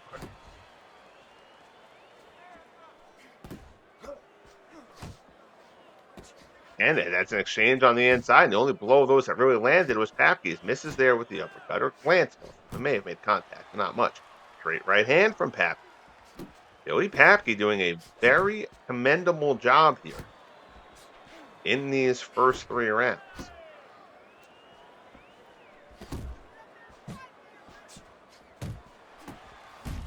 And landing right. Oh, and a big uppercut from Hagler rocks Papke. Papke stumbles backwards. Hagler has Papke shook. And just like that, the complexion of things changes a bit. Papke able to keep Hagler off of him for a bit, but that was easily the most punishing blow of the fight to this point. A big uppercut from Marvin Hagler. Lands one to the body for Papke. Kind of chopping right hands there from Hagler. He tries to go to the body with no success. 45 seconds left here in round number 3. Good scrap going here. Middleweight tournament. Marvin Hagler and Billy Papke. Hagler earlier in this round landing the most punishing blow of the fight. Put Papke back on his heels with a wicked uppercut. Short right to the chin from Papke. Hagler goes downstairs. Papke finds a home with the straight right again.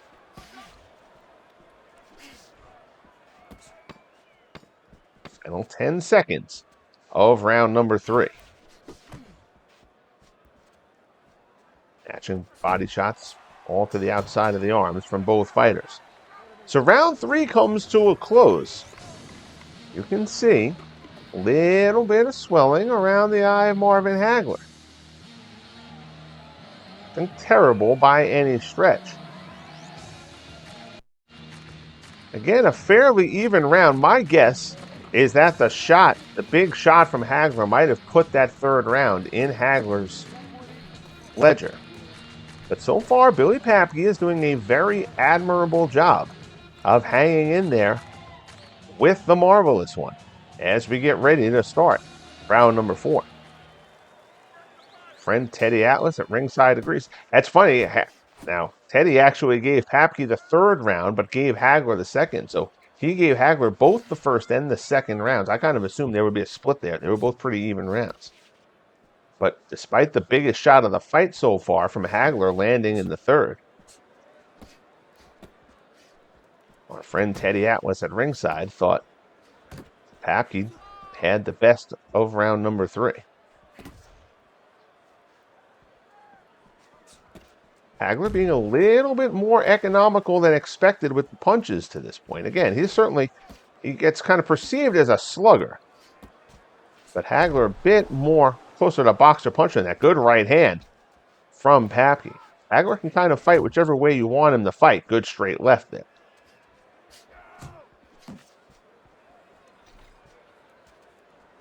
In real life, so many people think of the Thomas Hearns 3-round slugfest that, while exciting, was not really representative of the way that Hagler actually fought the majority of the time. Good straight left there from Hagler. Another one finds the mark. Right hand there from Papke. Lances off the chin. And it's going to take a lot for Billy Papke to shake Marvin Hagler. Hagler can take a heck of a punch.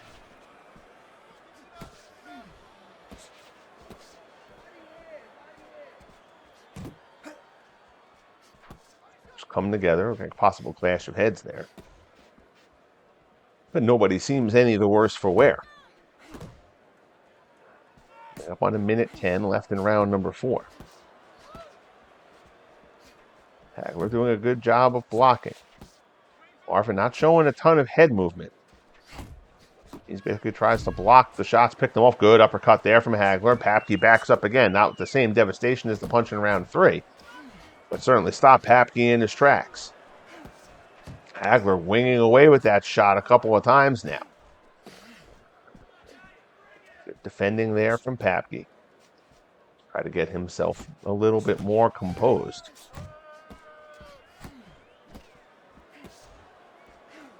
Gathers his thoughts, gets back in, working on Marvin. 30 seconds left in round number 4. Another straight left from Hagler. He's starting to find the range with that straight left hand.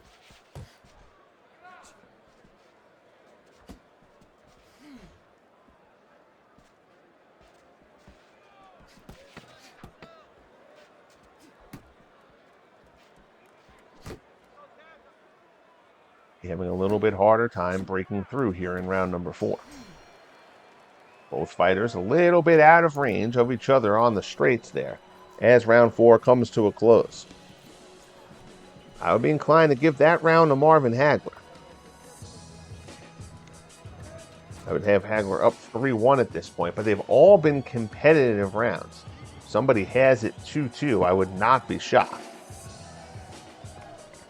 You could even make a case that Papke's up 3-1, although I think that's a little bit generous. But if a judge has this fight even through 4 rounds, I would not consider that by any means an egregious judging decision. Round 5 gets underway. Fighters match straights. Hagler lands with a little bit more force. Tie up quickly. Fighters have clinched a bit, but it hasn't really lasted for long. We're not having a hug fest here with these two. Just move across right now. Neither guy punching. Now, Pappy tries to get off a couple. Hagler fires off a jab. Tries to dig one into the body there. Fighters defending well in round 5. So far, a little bit more of a rest feel to the opening minute here in round number 5. Neither guy has really unleashed anything of note to this point as we're 50 seconds in to the 5th round. Uppercut there from Hagler. Caught him a bit, but not flush. Short left from Pappy lands as well.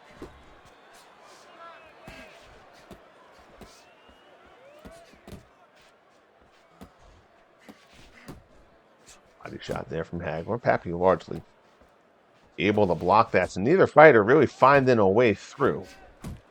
Very few shots have landed flush so far here in this 5th round.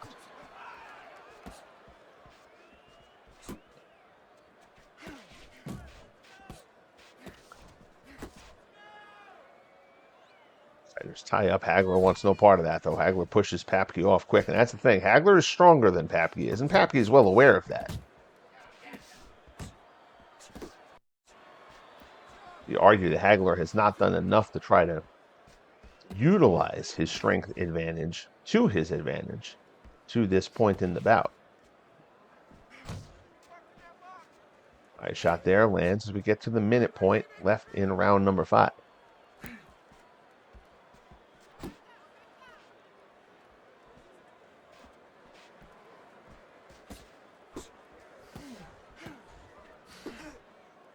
Eye punches there from Hagler, nothing lands. Pappy, first of those jabs lands, the following 2 fall short. Just keeping that jab out there, hoping that it's going to find the range. Pappy has not been able to find a home for that uppercut that was there for him in the first couple of rounds. He hasn't even tried that punch in a bit.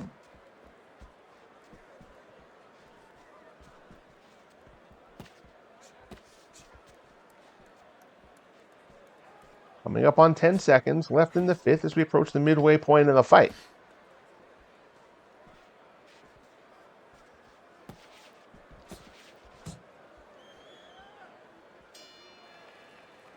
And the bell sounds. So an uneventful round 5. Again, a close round to call. And again, I feel like I would tilt that round toward Billy Papke. I did say I had Hagler 3-1, and that was fair. So that would get Papke within a point, down 3-2 through 5.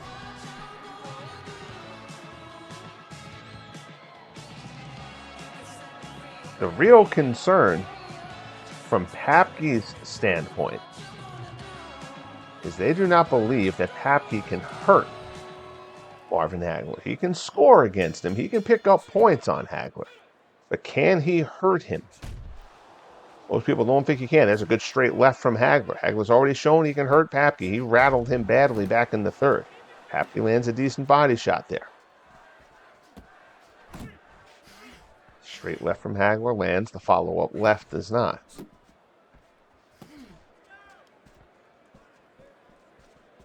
Papke showing some movement as he approaches Hagler. Hagler just waits for him and lands a big body shot. Good shot there from Hagler. He caught Papke right in between. Papke backs up near the ropes. Hagler, surprisingly not being overly aggressive to follow him. Good body shot there from Papke to back Hagler back off of him. That was a very, very strong body shot from Marvin Hagler. Papke seems like he's still trying to get himself back on track after that one.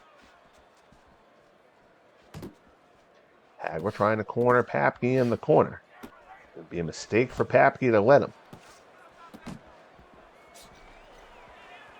And Hagler seems to be throwing a few fewer punches than what we would expect from Marvin Hagler. A little bit economical in this bout. Right there, falls short, left lands to the body.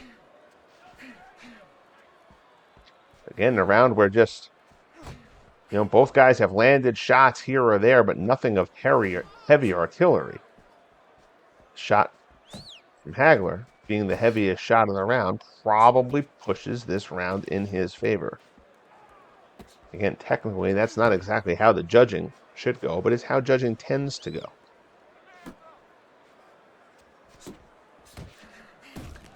Another straight left from Hagler. The second one there backs Papke up, and here comes Hagler again. Hagler, again, not really following him up. He knew he caught Papke stumbling, but Hagler does not want to get caught coming in. And I think Hagler also felt there that he caught Papke well and got him off balance. Good uppercut there from Papke as Hagler stays back. I think Hagler knew that Papke was caught there but not hurt, and there is a difference. Caught him stumbling backwards, but didn't want to take a chance of getting reckless going in for the kill shot there and end up getting caught in his own right.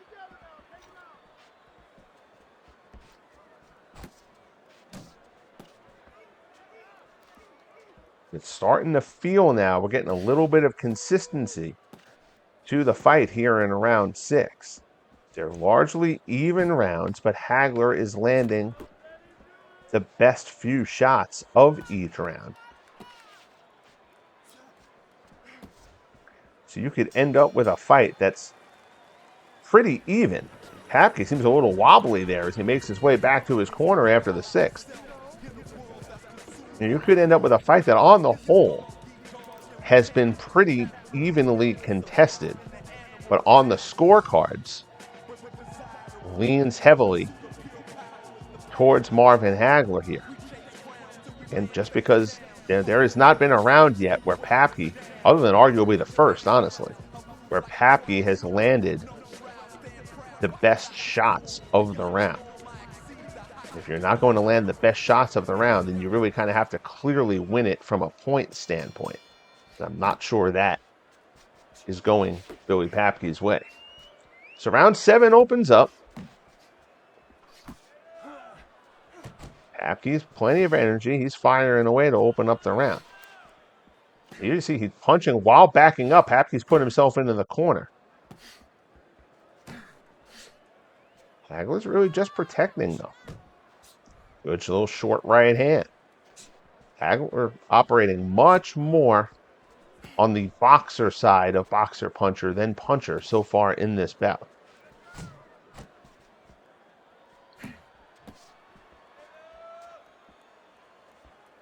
Which is a little bit surprising, since I think Hagler's corner also shares the opinion that Papke can't really hurt him.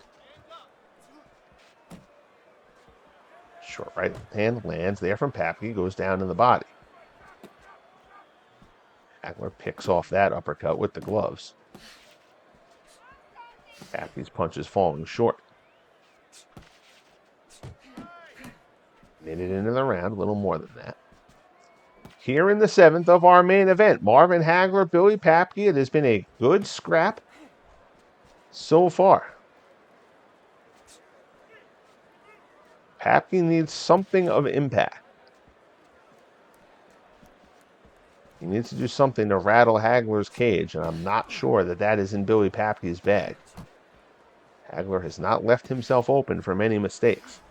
Less and less so as the fight has gone on. Straight right from Papke does land there. But Hagler just keeps on coming forward. Tie up briefly, then fight away.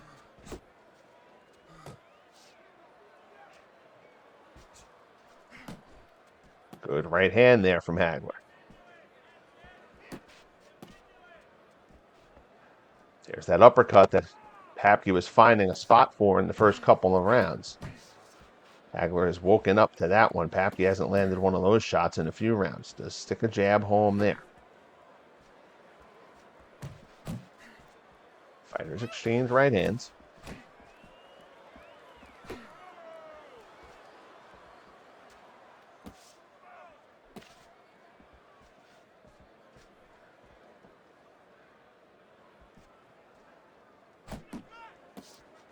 Right there from Hagler finds the mark. Coming up on 20 seconds. Left in the 7th.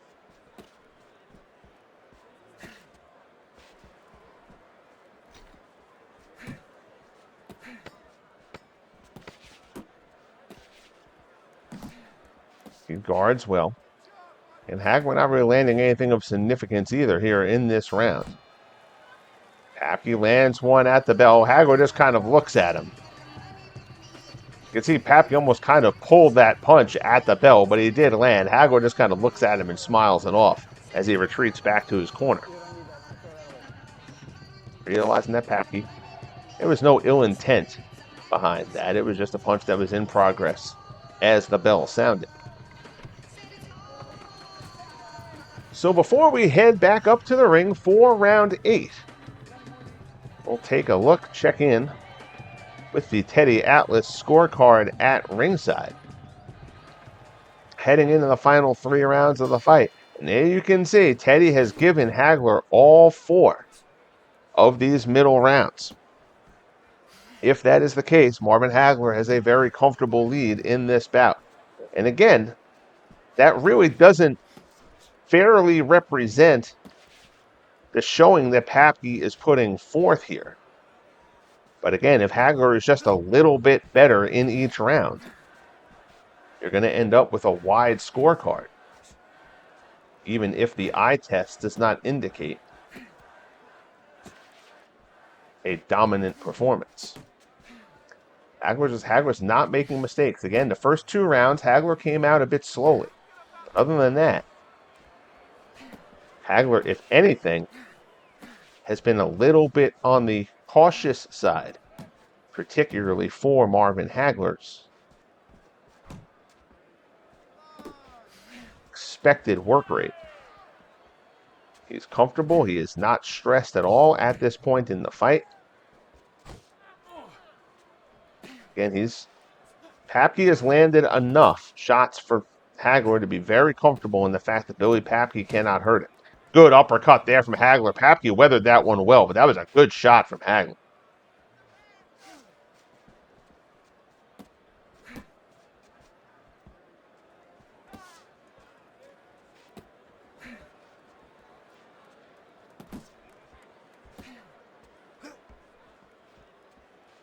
Push Papke off of him. Short right hand there from Papke lands. Hagler lands his own short right, then gets out of the way before Papke can respond.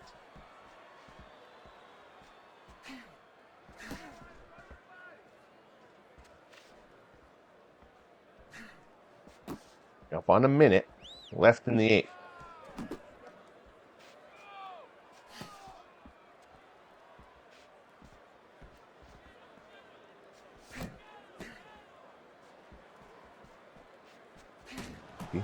Bobbing and weaving, looking for an opening, and said he gets stuck with a jab from Hagler for his trouble.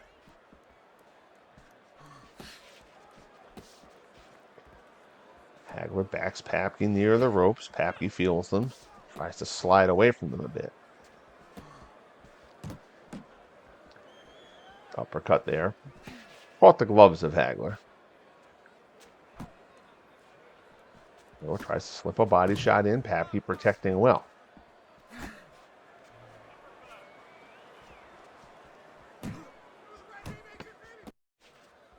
Pair of lefts there from Papke.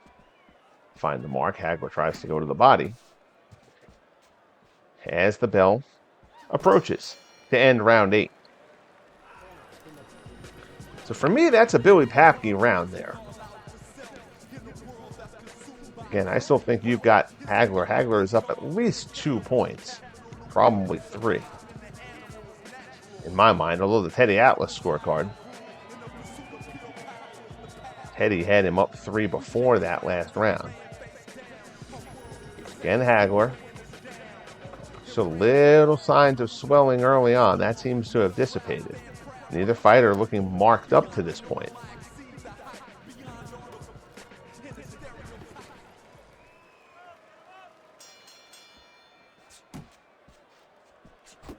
Starts off with a body shot.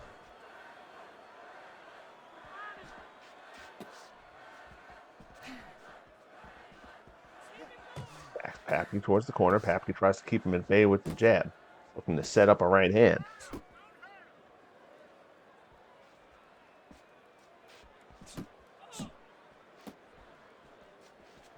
Defense from Papke, but Papke needs to get on the offensive. Does find a home for the jab there.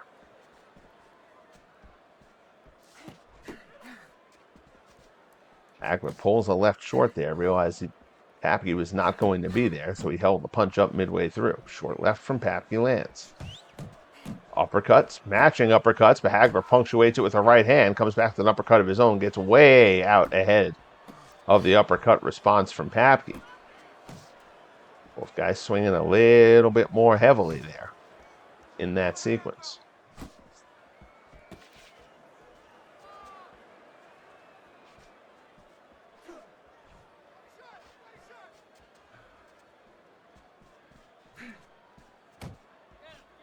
Left jab from Papke lands.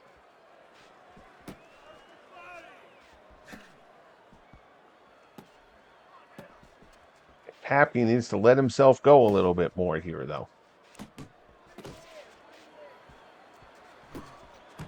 Not sure he has enough in the tank to do so. He has been the busier fighter. He has taken the harder shots. Short left, follow up right hand. I think those largely hit gloves. Hagler not really doing much in this 9th round, though. Winging left hand from Papke. Hagler nowhere to be found. Hagler lands the jab there. So we get into the final minute of round number 9.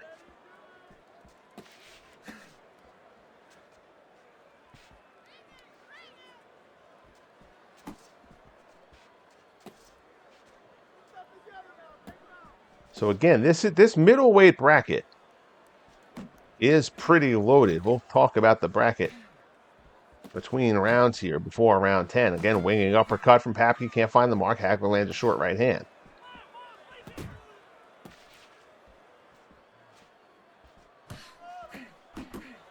Jab from Papke lands. Hagler answers with one of his own.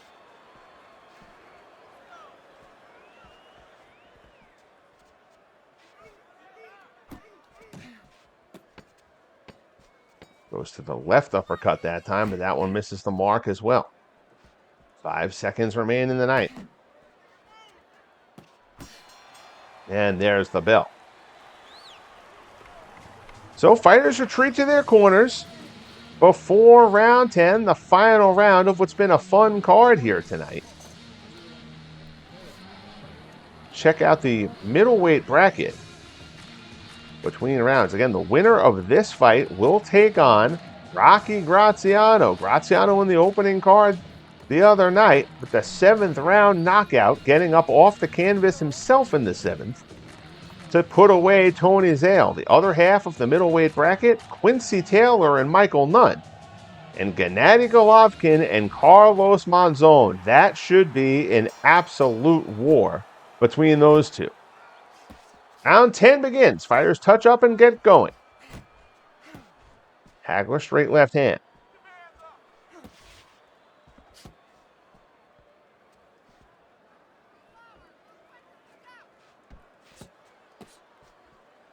Quincy Taylor, the number 1 seed entering the tournament. Again, Taylor has not really beaten anybody yet, but he is unbeaten. as is Hagler, of course, but Taylor has a few more bouts. And Taylor was given the #1 seed entering the tournament. There are an awful lot of people who think that the 8th seed, Michael Nunn, is very capable of taking out Quincy Taylor. But that Golovkin-Monzon matchup, that 4-5 matchup, either one of those guys winning the title at the end of this tournament would not shock anybody. That match is taking place in a quarterfinal instead of a semifinal. Again, all these guys have fought different numbers of fights to this point. Before this inaugural tournament, guys have anywhere between 9, 10, and 20 to 22 bouts for the most part. So how busy your schedule has been, as well as who you defeated,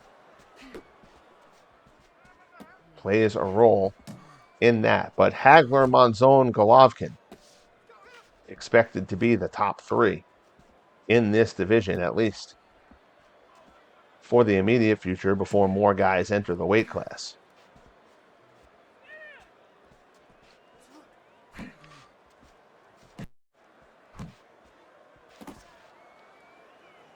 Apke trying to do some body work, but Hagler able to keep him at bay, not really allowing too much to penetrate.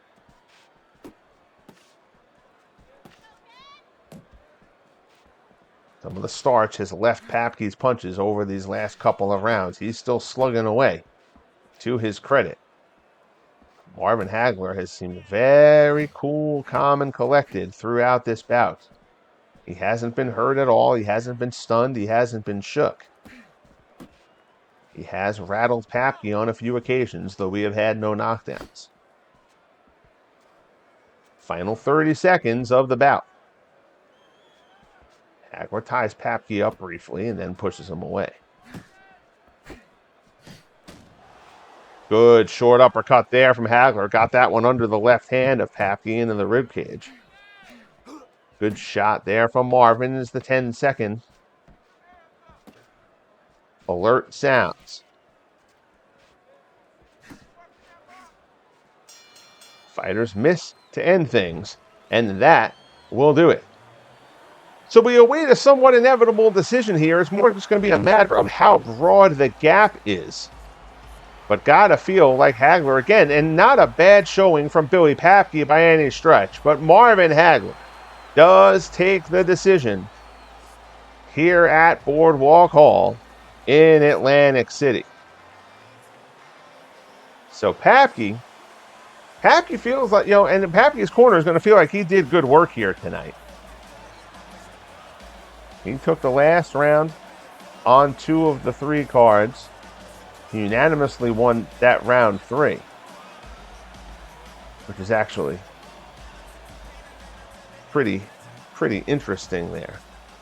Let's see if did the scorecards give Hagler anything that he shouldn't have. No bogus 10-8 rounds. So 99-91, 98-91, 98-91. Marvin Hagler, again, that's a scorecard that has the right victor, but the gap there does not really represent the effort that Billy Papke put up through this contest. Papke with a game effort, but Hagler, again, a little bit less aggressive than I think we were expecting to see Marvin Hagler, but just a good, solid, technically sound fight for the marvelous one, and he will now meet Rocky Graziano in the middleweight semifinal here in the LSUBF. Both fighters were touchable. Hagler lands 41%, Papke lands 39%. Papke averaging about 78 punches per round, Hagler right around the 60 mark. Both guys did fine body work, landing more than half their body shots. Hagler, of course, landing 50% of his jabs as well. But again, this was just a case of Papke never really rattled Marvin. Hagler basically was landing the harder shots in any round. So even though they were close, Hagler got the nod pretty much throughout on his way to a unanimous decision. that will wrap things up from Atlantic City and end this second card. For the LSUBF Championship Tournaments, impressive wins for Freddie Welsh, Salvador Sanchez, and marvelous Marvin Hagler. Join me for the next card here on the channel. Not sure exactly when this will be. It might be over the weekend. It might have to wait till Monday or Tuesday. I got ratings, but I still have to create the actual fighter models before these ones. Start off with a cruiserweight bout. Number 3, Vasily Jirov takes on the number 6 ranked Nate Miller. It's a trio of 3-6 matchups. We move on to light heavyweight, where Michael Spinks brings the Spinks Jinx powerful right hand against the determined and powerful Matthew Saad Muhammad. And then in the main event, we head back to the lightweight division, and the Homicide Hank, Henry Armstrong, 15-0, 14 knockouts. He will take on another powerful customer, Jose Luis Ramirez. Hope to see you at that card. Bang that like button.